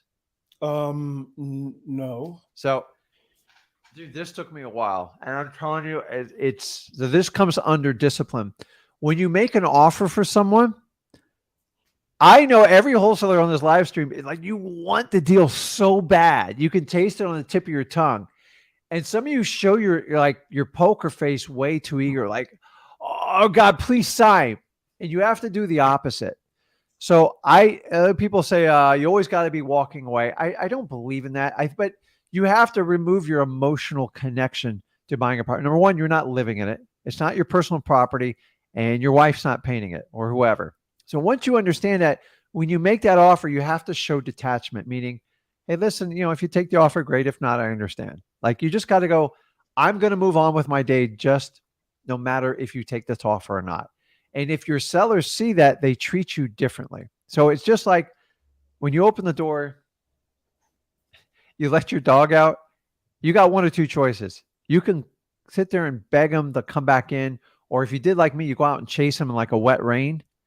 And like, the more you chase them, the more they run. And then I have this thing with my dog, is like, when he hears that patio door click shut, he panics and he runs back in. You have to do the same thing. Like, people are no different than dogs. Like, we have tendencies, And if you chase people too hard, if you're too desperate for them to accept your offer, you have to master the art of detachment. Poker players are the master at it. They don't, all their bets, everything. It's just like, if it hits, great. Because if once you show emotion, it's problematic. Now, the reality is we're looking from emotional from sellers, but if you try to pair your emotion with it, other than empathy and like caring, meaning if you don't sign this, I'm going to like freak out, you scare the crap out of people. So I tell people make 20 offers and be detached. It doesn't mean you don't care. It just means I'm going to treat it more in a business-like fashion. Because the reality, if you're dependent on something to happen to make you happy, you're going to get killed. Do you know happy's always there for you? You can take it anytime you want. You can't have conditions to be happy. You're never going to fulfill it. I've been on this planet 53 years. I'm here to tell you, choose happiness. It's just easier. It's always there. At the end of the day, if someone doesn't take your offer or not, you need to move on with your day and just seek other motivated sellers. So many times when I started out, I hung my hat on making an offer. I go, man, if this guy doesn't take this offer, I don't know what I'm going to do. Yeah. And it was the wrong methods. So how do you fix that? Make more offers because it's easier to come less detached to it. And if you find yourself talking to a seller way too much, trying to convince him, you're too attached to your offer. So detachment, the art of detachment, it works. Don't do it on your family. You do the opposite with your family. But when it comes to business, that detachment level, I respect whenever I deal with mechanics, anyone like that. I just want them to get the job done and like know they're going to get it done. And your sellers want the exact same thing. Once they see you're emotionally attached, you freak them out. They go, Rick, why are you so dependent if I get this deal? I had a seller tell me this once, and I remember going home like, I must be doing this entire business wrong. And I was. Why are you so desperate to get my property? And I overpaid for it, and I wound up losing money on the deal. And from then I never looked back. I go, I will never, ever make that mistake again. And now it's just like, sometimes when a seller tells you no, they're doing you a huge favor. So I never go for no on the first offer. That way I'm not nervous about if they accept it or not. I expect them to reject it. And then I just work my way up the line. So many of you try to get that perfect offer, that yes on the first offer, and you get disappointed. And then where are you going to go from there? Like you just gave your MAO. Like, what do you do? Your conversation's over. There's nowhere to go. Or if it's worth 200, I offer 120. They're like, get out of here, Rick. You're nuts. Like, I didn't think you'd take that. I go, but seriously, let's talk about it. What do you really need to get out of this prop? And then they'll come back. Well, I talked to my wife. I can't take anything less than 155. I'm like, okay, now we're working somewhere. Now I'm somewhere between 120 and 155. Before, I'm thinking like they have to get 180. So if you're one of those people that always know what your seller's going to take, stop it. The only way you know is to get a counter offer out of them. End of story. And realtors are like pretty good about this. That's why they overprice all their properties, so they make us feel like we're getting a deal. So just stick to your rules, go back to the basics, and if you seek motivation first, you won't waste your time with people that aren't motivated, because no matter what you say, you could be the slickest salesman in the world. It ain't going to work. I've tried it, man. Okay. It won't work. So what else you got? What do you need help with? Yeah. So I guess not to take up too much time as well. So I've seen other properties that are very similar to it, and they've been sitting on the market for 60 plus days. So, and also I need to get an extension on my closing time, because I asked for too little of a closing time and inspection period. So in the situation, I know I've shot myself in the foot, but I'm going to take your advice with the detachment and just go in and ask, for an extension on the time. And So do you have it under contract right now? Yes. And how long of a contingency period you have? It was 10 days. Oh Lord. Yeah. So I'm going to give you some advice. It's going to be a little bit painful, but you got to hear me out on it. Okay.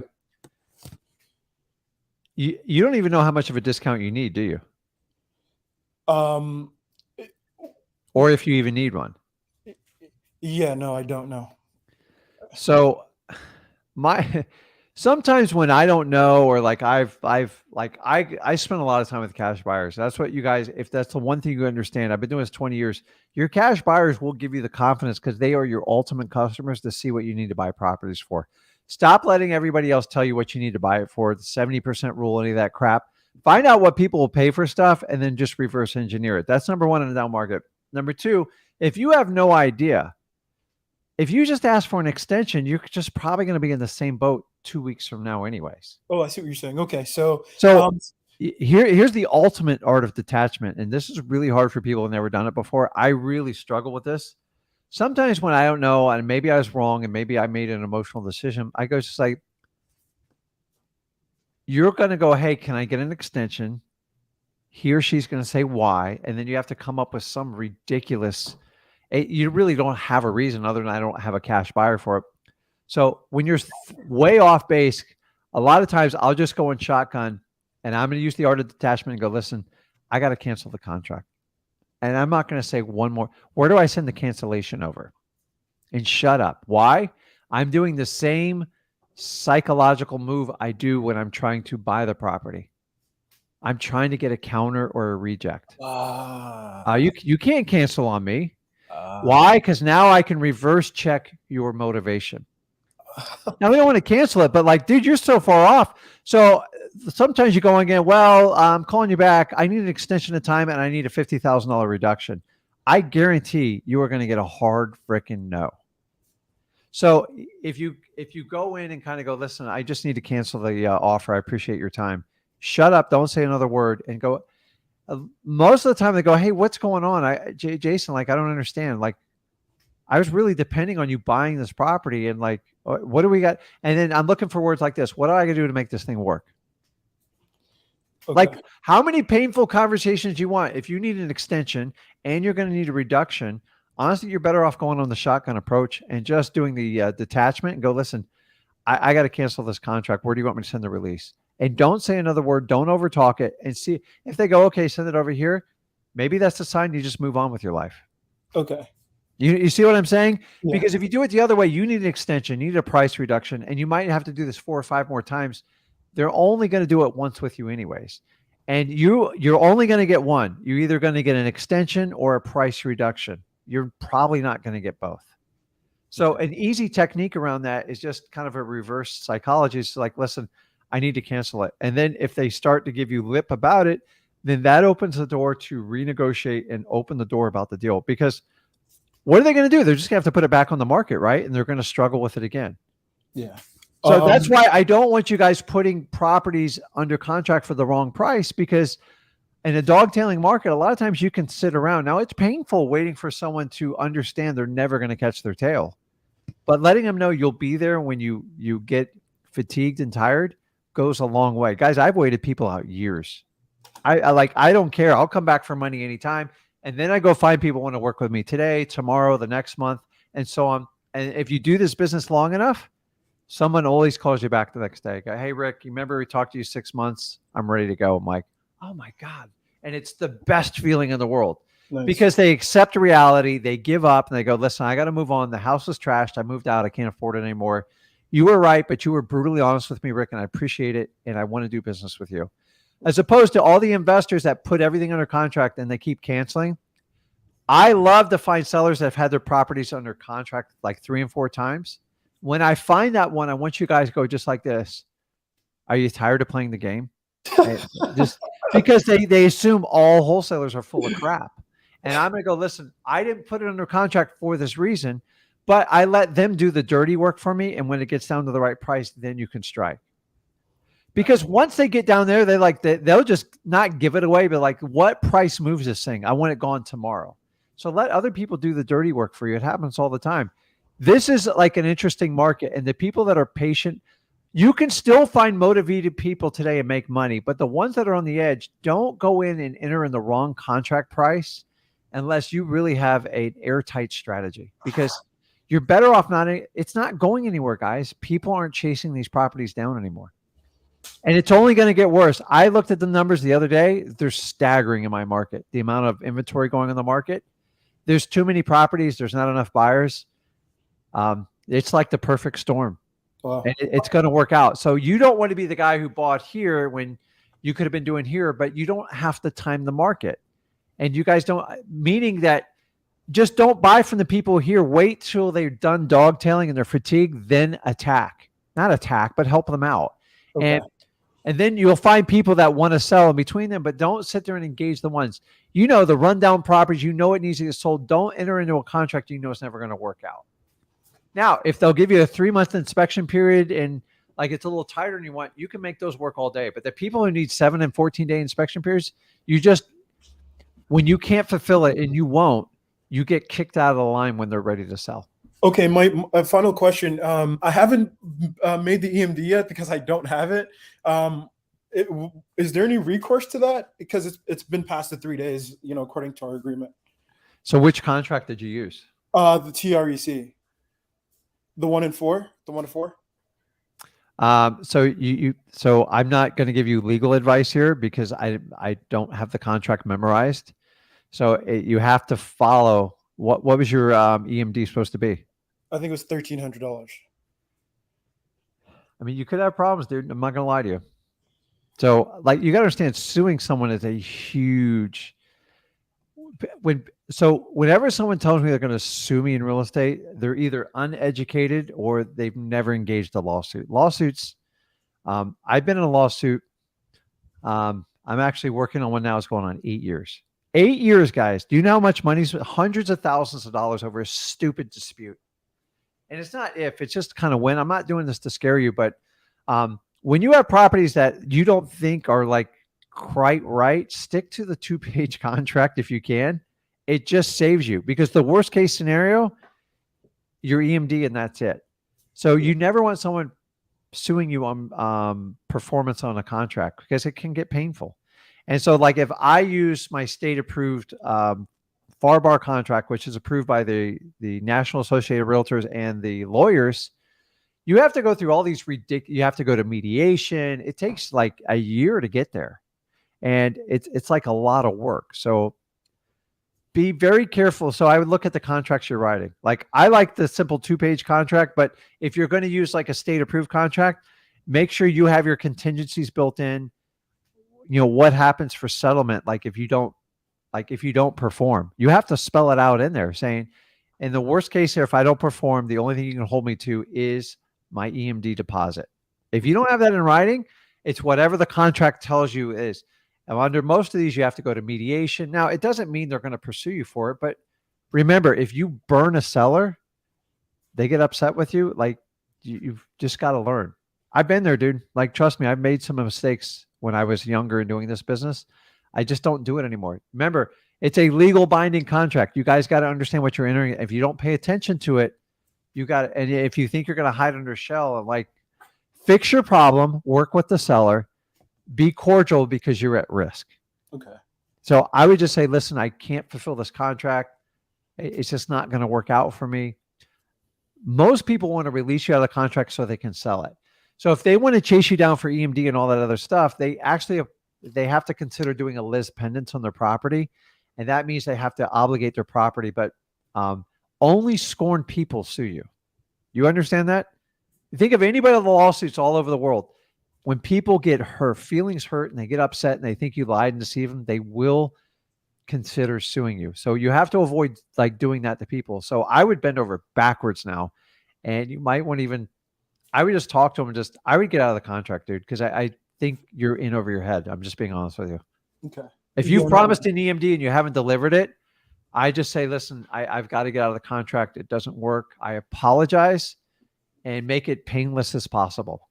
Because if you tick them off, they're the ones that can come after you. They have the power to do it. Anybody can sue you for anything in the United States. So if it's not working out, move on and then just learn your lessons. It will burn in your brain and you'll never do it again. And go, okay, Rick told me, stick to the 2-page contract, only work with motivated people, and make sure I'm getting at least 30-day plus inspection periods until the market is a little bit more favorable on the cash buyers. Okay. Okay. Like, don't freak out. Don't get nervous about it. Most people won't sue you. So I'm just telling you, you have to protect yourself. But if you guys are going to write contracts, you got to know what the worst case scenario is, because a lot of times it's not just you. You have family you have to support and you have to be responsible for. Just to let you know, I got sued over $100,000 on a contract I wrote, and I lost. It was painful. And I thought I was right. And I learned a hard lesson. Now, it cost me $100,000. So I think we settled at $50,000, but I had a $55,000 attorney bill.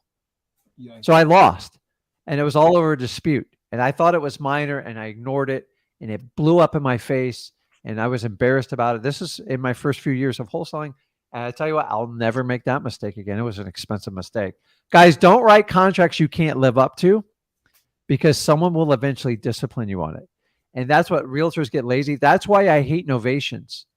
If they have a 50% failure ratio, how are you going to wind all those documents? I guarantee you'll get sued on that one.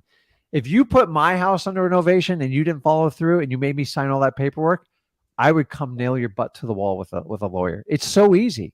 And they'll take it on a contingency because a defamation of title on a reasonable house, 50,000 minimum, I promise you.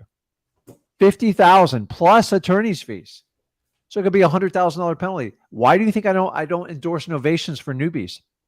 It's bad business. And it's being sold as a shortcut to wholesaling, and you guys are being tricked into course sales, and you're going to wind up going back to wholesaling anyways. Novations happen naturally. Replace one contract with the other because you got to do the right thing. Nobody gets sued. Everybody's happy, and it's a win-win situation. So go back, do the right thing, Jason. Be fair. Try to make it amicable as possible and move on. I wouldn't try to extend this one out because I think you've already overextended your limits. Okay. Don't freak out. You'll be fine. But I'm just telling you, sometimes if you go further down the rabbit hole, it just makes it worse, right? I was watching a movie last night. It was crazy. It was like, when like someone does something wrong and you're like, oh, we can fix it. We can hide it. And it just gets worse and worse. And you watch them like stressing. I'm like, dude, if you just came clean and let them know what you did up front, you probably could have shook hands and moved on. But like, no, you're going to do 30 years and like move on. Like sometimes just admit a mistake and do the right thing. And if people know that you truly care about them, you're trying to take care of them, they have a hard time suing you. They really do. So fix it, man. And don't make the mistake going forward. Just understand, do not reach that far. It's not going to work. It's going to be painful in 2023 if you guys do it. So you got it. Don't worry about it. Don't fret. Go have a good New Year's. Have a good time. I'm just telling you guys, write contracts. Make sure you're highly familiar with your contract and what you're at risk for. That's why if you have a 30-day inspection period, you can't find a cash buyer in 2 weeks, get the hell out of it. End of story. Do not wait till the 29th day. That's when you really piss people off. So that's why 14 days, like by day 7, 8, you got to be getting out because like sometimes you can't reach people. And guys, you got to send a hard email that you made sure they received. And honestly, send a certified letter too. Like whatever you got to do, because you get a seller upset and they get an attorney, they will leverage you. And I don't want that to happen to you. So Jason, don't freak out. Just fix it and don't let it happen in the future. Okay. All right. Thank you, Rick. Happy New Year. Man. See you, man. Daniel, what's going on, man? Hi, how are you doing? Good, man. How are you, man? What's going on? I'm doing really good. I kind of, excuse me. I kind of wanted to give you a breakdown on like my unique situation, like where I've been, like where I'm at currently right now, and what I'm planning basically to do and why I'm doing it. So like, I think last time we talked, I was working at an investment company, and so let me give you a little quick recap. So, all right, living with my parents, moved here to Florida. Before that, I think I was totally lost. Grew up in a domestic violence household. My dad was from Florida, so we came here to Florida because I was doing like really bad drugs in California, and I moved out of my dad's house totally homeless, with zero money. And I just said, screw you, Dad, I'm gone, because he was hitting my mom, and I just wanted something different in my life. So I started sleeping behind churches.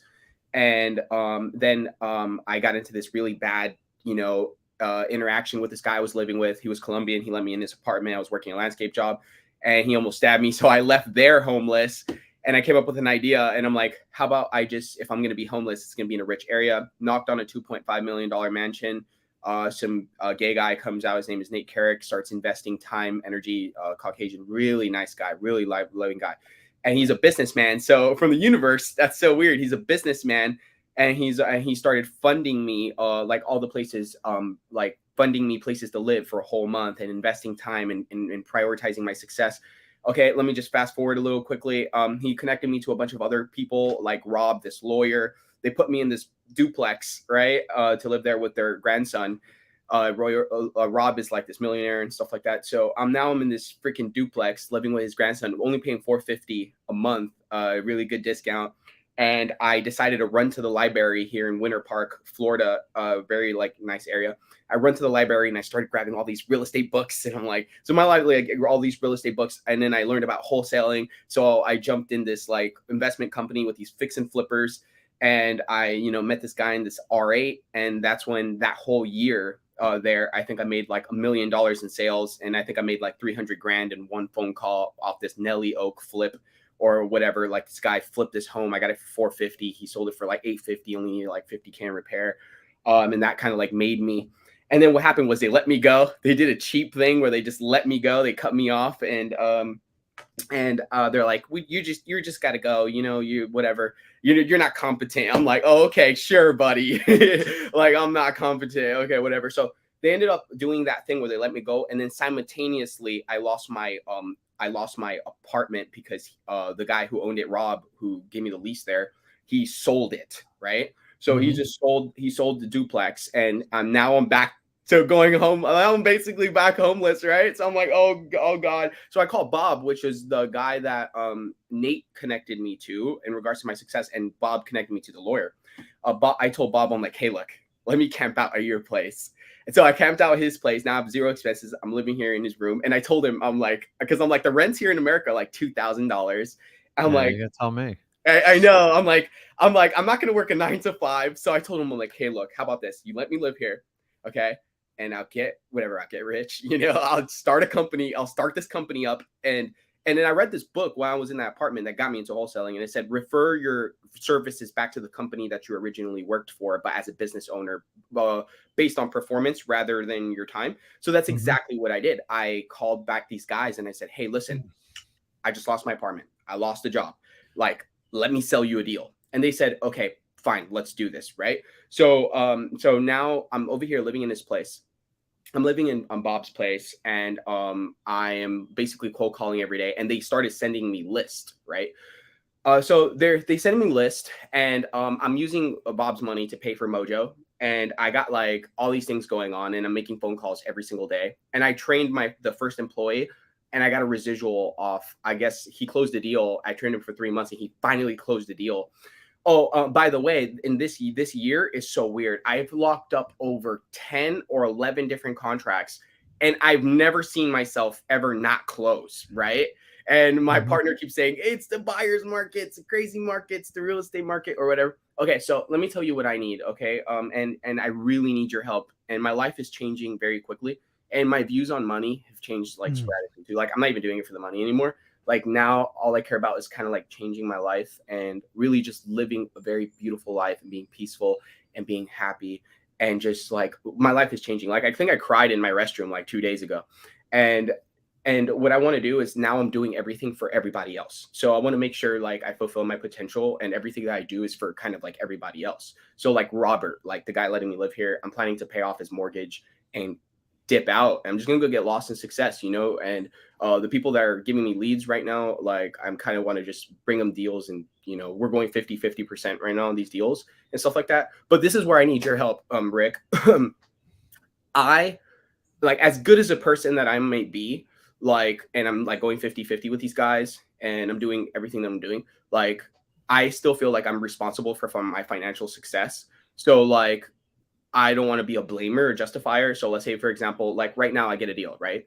And they screw me out of this deal. Like, let's say we're supposed to do 50-50. And I even let go, like, I trusted him so much. I'm like, okay, you could write out the contract, just put it out to your buyers list and stuff like, because we have amazing rapport, like, right? So I'm like, whatever. And I'm willing to go 50-50. So if I make like 30 grand on a deal, then we go 15-15. But like, there's been so many price fluctuations and so many different negotiations going on. Like, and I'm true to my virtues. I'm not manipulated or emotionally manipulated by money. So like, it's not a big deal. Like, I always know I'm self-dependent on myself. So like, what I need your help with right now is like, my whole unique situation. I'm like a deal, right? Like, I have this like weird, unique situation, and a majority of everything that happened, even including me joining that company, had to do because I was homeless and I needed the money at the time, and I just, it's like the stuff that's happening is very tied down to my living situation, how I was homeless and stuff like that. So it's not like I had the option just to start a business right away. So my thing right now is kind of like, what I want to do is on the back end, like just in case I'm doing business with these guys, right? But on my own back end, what I want to do is I kind of want to like I need your help, like just in case. Let's say for example, I close like 2 or 3 deals, and I figure out that they're like gypping me every deal, like for some reason they're like underpaying me, not what I'm worth, like, and we agreed upon 50-50, and we have those agreements in place as a business owner. And since I'm letting him write out the contract, and I'm trusting, and I'm kind of like letting go, and I'm trusting, and he like, if I figure out that he starts coming up with excuses and he starts being like a little shisty, like, oh no, well, we had to pay this person out and that person out too, and so I'm just going to pay you this, or we get into that discussion, like, and it happens like 2 or 3 times, I'm not bringing him deals anymore, like, not doing it. Okay, I have like literally like a network of different cash buyers I've talked to, like, that are interested in really doing business. So like at the end of the day, like if they just keep screwing me over like that, like I'm a man of my commitments. Like I even told them later on, if I build passive and I become like super successful, like super, like you could be a part of it. Like I'm always trying to find a way to have both, because I like working as a democracy with a lot of people rather than like none. Like I like trusting. But if I trust you and then you just like screw me over, like, well, I'm not doing it. Yeah. Okay. So okay. So here's the problem. I've heard you. Yeah. But I still don't know what you want. I know. I may be honest. So let me. Okay. How old are you, Daniel? Me, I'm 22. I turned 23 this year. Okay. So my son's 23.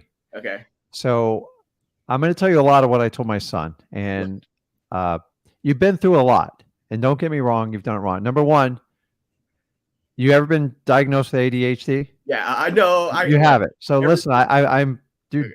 I went through it with no help. Yeah. The one thing you're going to have to learn, and I'm going to tell you the truth. I'm going to tell you just like I'm your father. Yeah. You're going to have to use your ears more than your mouth. You gave me way too much information. Honestly, I'm trying to help you. I do this for free, and I feel for you. Okay. I want to help out. Like I designed this channel for people like you. Yes. But sometimes you got to understand, like you got to get to the point and get help, because the people will discount you for your story, and don't think everyone's going to give you credit when you use words like homeless and domestic and all this stuff. Yeah. I got a lot of baggage at 53. Yeah. Here's what I've learned is don't share your baggage with others, because here's the harsh truth. They don't care. They don't give a crap, and they're going to judge you for it. I agree. So the biggest tip I can give it to you right now is you're going to have to, so you're doing some sort of acquisitions, and you have the gift of gab. But when you have ADHD, you have to learn to listen, because that's how you learn.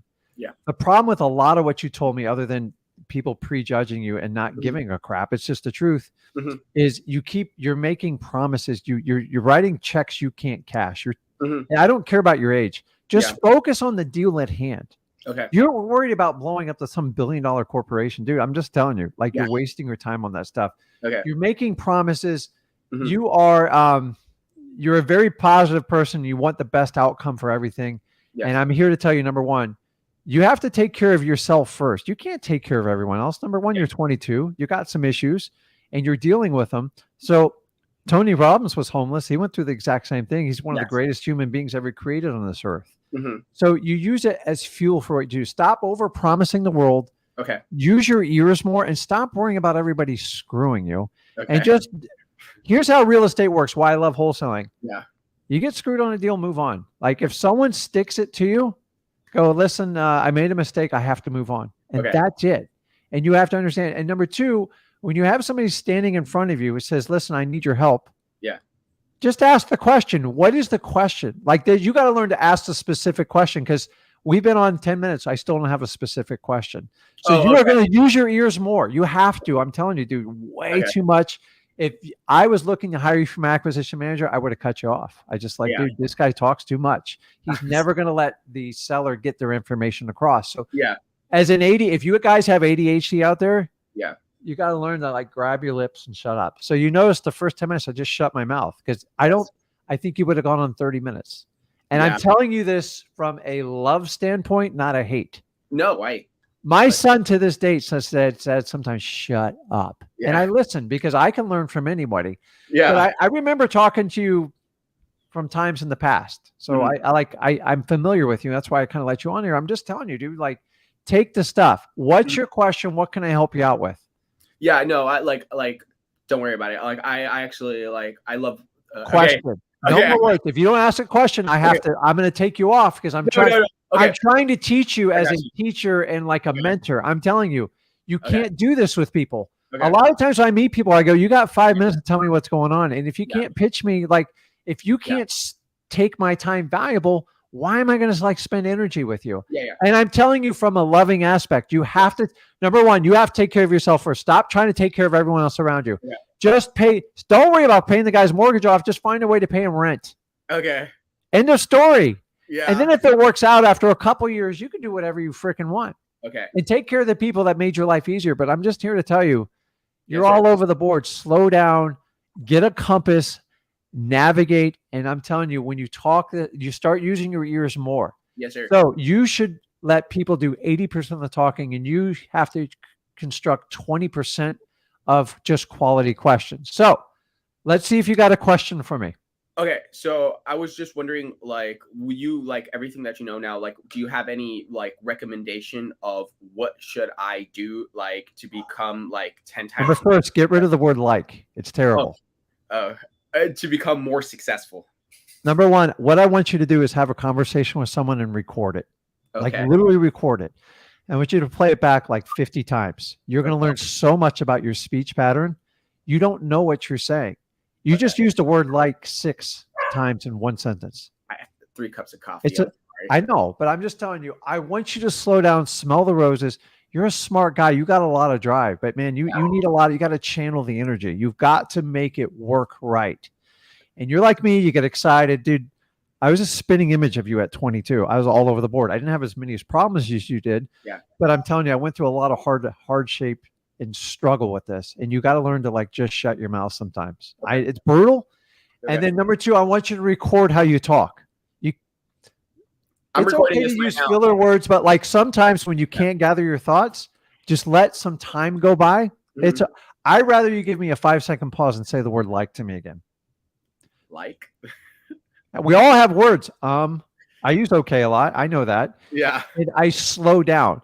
But I'm telling you, life's short. Before you know it, you're going to be my age. And I'm just telling you, if you will listen to people that have walked your path before, it works. The people think they know it all. They never get ahead. And take care of yourself. Do the basics. Show you can be productive today. Stop worrying about everyone screwing you. Yes, sir. If you have an agreement. So let me ask you, are you doing acquisitions for a company or a person, correct? Yeah, it's like a person, basically. Yes. Do you have an agreement with that person? Yes, we do. Okay, so the verbal's not good enough. Okay. So if you want to protect and stop worrying about it, get some sort of agreement in writing. At least spell it out so your verbal matches to the word. By the way, people will break agreements anyways. Uh-huh. And then if you want to protect yourself, you start getting some money and get stuff going. Start putting your names on the contract to protect yourself. And long as he cashes you out and take care of it, you'll sign off on everything. Okay. Because you're in control with the seller. Like you can like have them sign documents to protect yourself, but don't let the screwing happen. Just protect yourself up front. So here's the problem. And then you said somebody let you go. Why did they let you go? At the company? Yeah. Business decision. They said I have a lot, like I could make a lot of money, which I did, but I have a lot of energy, so they didn't know how to deal with it. Yeah. So listen, you're going to have to invest in yourself. That doesn't mean spend money on yourself. That means just work on yourself. We can all work. I work on myself till the day I die. When you become a grumpy old man, you want to work on yourself. You're giving up on life. I don't want to deal with people like that. So you're at 22. Yeah. You should really spend some time like following my son because I love Zach. He wasn't always that way. I'm just like I'd like to take full credit for it. I'm not going to sit here and lie to you guys. Like sometimes we have really good kids. Sometimes kids are challenging. Yeah. Same thing with dogs. I've had really good dogs. I've had bad dogs. I've had good cats, bad cats. It never stops in life. You got to focus on you and you have to take responsibility for yourself. Yeah. The problem with ADHD, if you have it, you tend to start spreading your conversation everywhere, telling people way too much information. So the main thing you want to do is Get to your point, ask the question, and wait for feedback, and take that one piece in Okay. and get it done. Because Got you. basically, in your conversation, I'd be on 3 hours trying to solve all your problems and do I everything. know. So what you want to do is go through freewholesaling.com, because I'm telling you, if you start becoming a wild child, and I did, it's going to be painful. It's going to be really expensive. You're going to spend a lot of time in a courtroom. No. And I don't want you there. So No. you have to follow the rules of wholesaling and understand it. Nor do I want you to be a manipulator. If he or she screws me, have an agreement with them and say, listen, this agreement's a little bit loose. Test them on a few deals. Yeah. And then if they start get wishy-washy, start putting your name on the contract as well. And if they don't sign off on you, you are in complete control, and you end that risk on doing that. Yeah. You understand that? Most definitely. And I was going to say, stop writing checks you can't cash, dude. Because I promising people to pay off their mortgages, it's unrealistic. I just don't want to be cheap, you know? Well, that cheap. No, listen. So are you paying rent right now? Yes or no? No. Okay. So figure a way where you can get to just paying rent. Stop looking to pay off the mortgage. Get productive today so you can get to that point. Because the reality in life is, once you become wise to the word. So someone like you, I'm only going to watch what you do. I ain't going to listen to what you say, because you're all over the board. So people that are investing and like taking a risk on you, they're going to watch what you do because your word is too much. Okay. Okay. The fact you have to raise your hand with me, like, take note. Like, I talk too much. It's okay. Yeah. My wife thinks I talk too much, dude. I'm a talkaholic. I know it. I work on it, dude. I work on it. I have to bite my lips so hard, so many times.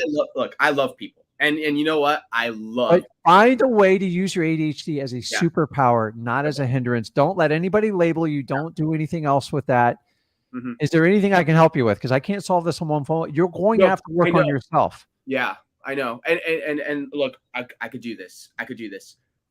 I could do this. I was wondering, I want to make 30 grand a month, right? And I was just wondering how much you making a month right now?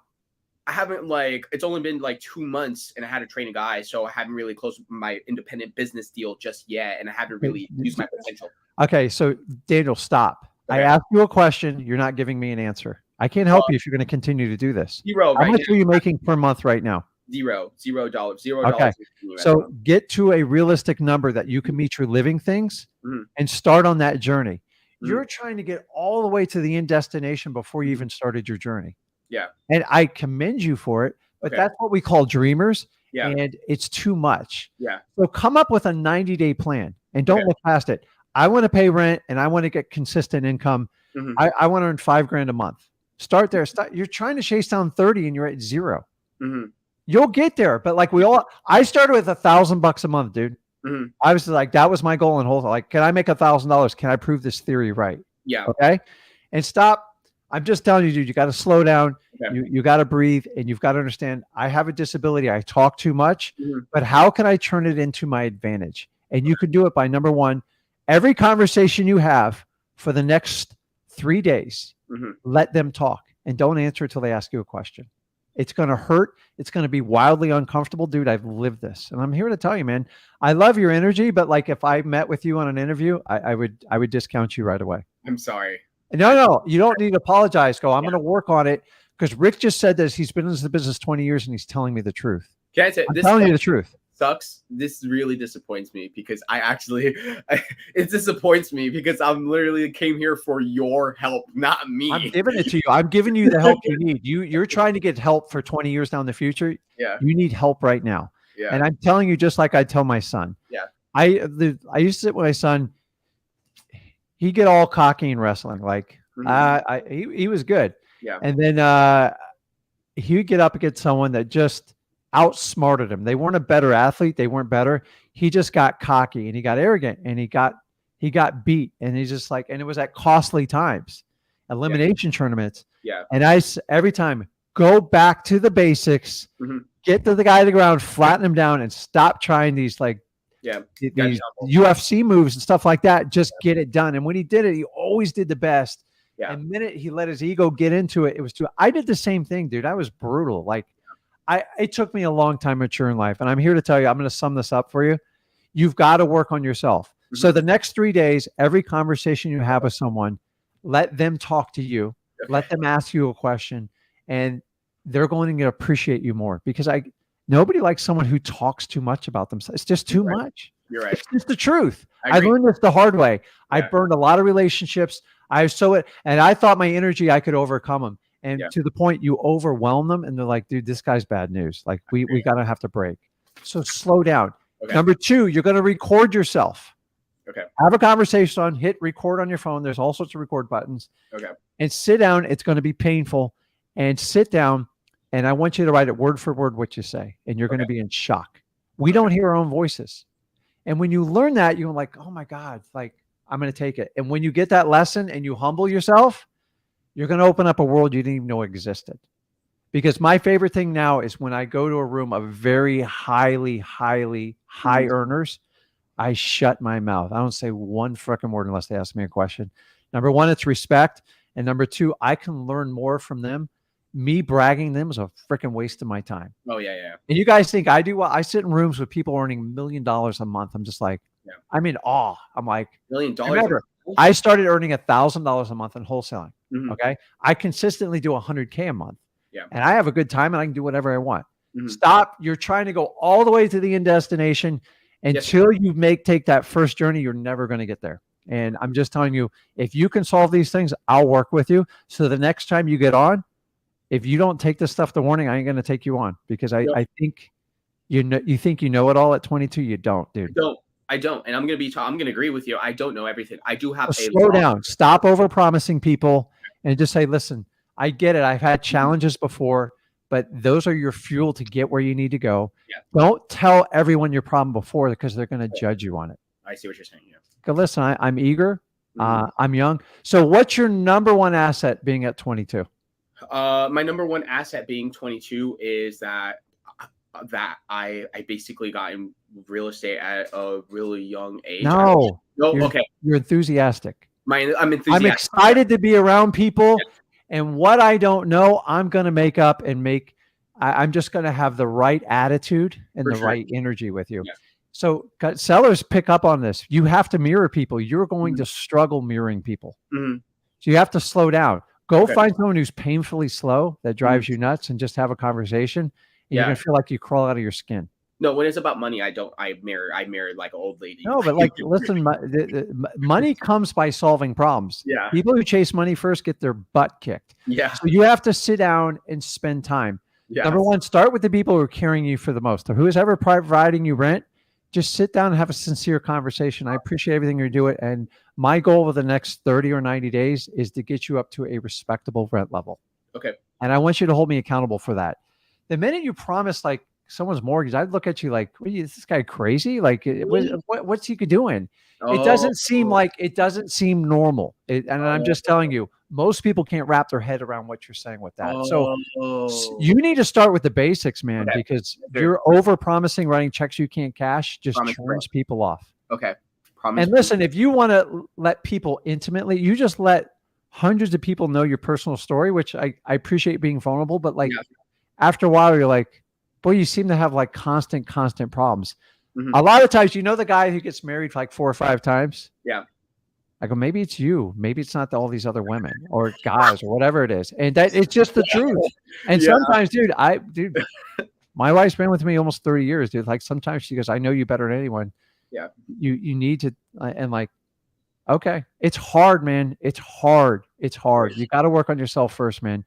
I love your energy and stuff like that. If you learn to channel it to the right energy level, yes, sir, it will work well. If you let it run wild, it's like a flailing electrical line that like nobody wants to get near it. That's what all people tell me. Right now, I'm like looking at myself. I'm like, you freaking ruined. The question is, do you want to fix it or not? Yeah, I do want to fix it. Yeah, most definitely. So you're not going to fix it overnight either. You're going to have to daily remind yourself every day. So go on your mirror and go, listen, I don't want to be that flailing electrical cord. Okay. I want to be one that harnesses the energy to get the things I deserve in life and make the people that help me out the most around me. Yes, That's it. That's it. Me be likable too. Meditation. Okay, leave me on a good note, dude. Okay. Good. Well, should I build short, wrapped up note, dude? Because you've gone on too long. I'm being brutally honest with you. Give me something positive going into 2023. Should I? I'm gonna come back here again. Should I build a massive cash buyers list right now? No. No, I want you to work on you. Okay. Last thing. I do have a money management plan in place, and starting at small figures too. Okay. Well, that's the easy part. So we got to get you regular set income, Okay. and you're going to have to work on your energy and listening to people more, and then working on your vocabulary. And Okay. the best way to work on your vocabulary is number one, slow it down, and number two, record yourself. And understand. If you say the word like, I want anybody who knows this guy or like your friends, tell them to punch you every time you say it, and you'll stop doing it, man. My friend, I used the word once. I got out of control once when I first started doing lives. I just kept using the same word, and my son used to kept smacking me. He goes, "I'm going to beat the crap out of you till you stop it." I stopped it. It took me a while. I stopped it. So take a breath. Life is great. I'm just telling you, you got to harness your energy, or you're going to turn people off. I agree. And Rob, I have a friend named Rob. He told me, he's all like, yeah, successful people don't do verbal ticks. You need to stop that, Danny. You do. And stop. So just get the right agreements, get the right people up front. And if you slow down and listen to people and process it, you'll learn a lot. You can't process when you're constantly talking. You just can't do it. So next time I come on, do you have any tips for me? Like listen more, take notes, and ask. I've already told you exactly what to do. I got it written down. You got it.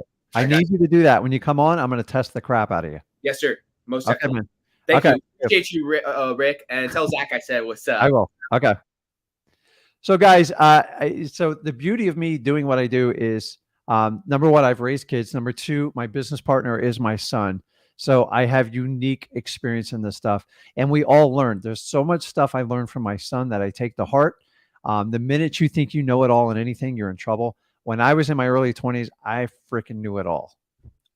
I was literally Daniel I was a more tame version, but you have to listen from feedback from it. And if you don't, people just discount you. So number one, always work on yourself first. Don't try to fix other people until you can fix yourself. And then even then, I resist the urge to fix other people. You want to come on a live, I'll fix you in wholesaling. But like in my normal life, I'm not here to fix the world. I just take care of my family and the people I love the most. And the rest, I let the world do what they want. I don't control who's the president. I care, but I at the end of the day, when the votes are done, I'm done and I move on with it. So guys, if you like this material, do me a favor, make sure you're subscribed to the Flip with Rick channel. I also have a personal channel, Rick Ginn, which I do more fatherly advice. So a lot of guys can jump on there. Also, my son has a channel with Zach Ginn. You can go on there. Guys, make sure you subscribe to the channel because I record unique content that is particularly these channels. Some of you guys gravitate more to me, towards my son. I'm fine with it, but now you can segregate the information to find the exact information you need. So guys, go out, make sure you're safe this weekend. Make sure you have this plan for 2023. I think it will change the way you look at wholesaling real estate. And guys, we're here for the long haul. Nobody else does what me and Zach does. Make sure you hold anybody accountable. I can go get the information from Rick and Zach, and people go, whoa, you got skin in the game. Tell them, dude, there's thousands of people making money with them. I believe them. I know it's going to work. Guys, I believe in everybody on here. This is why I'm on a mission to help out as many people as humanly possible. And at the end of the day, I'm always going to give you the truth. End of story. I'm going to be authentic. I'm going to be myself. And I want you guys to succeed. So guys, have an awesome day. I can't wait. 2023. I'm going to see you all on the other side. And I will see you guys. Zach will be on Sunday and I'll be on Monday. Guys, we don't take time off because we love what we do. And I want to help out as many people as possible. This is Rick Ginn, and I will see you guys next week. Have a good one, man.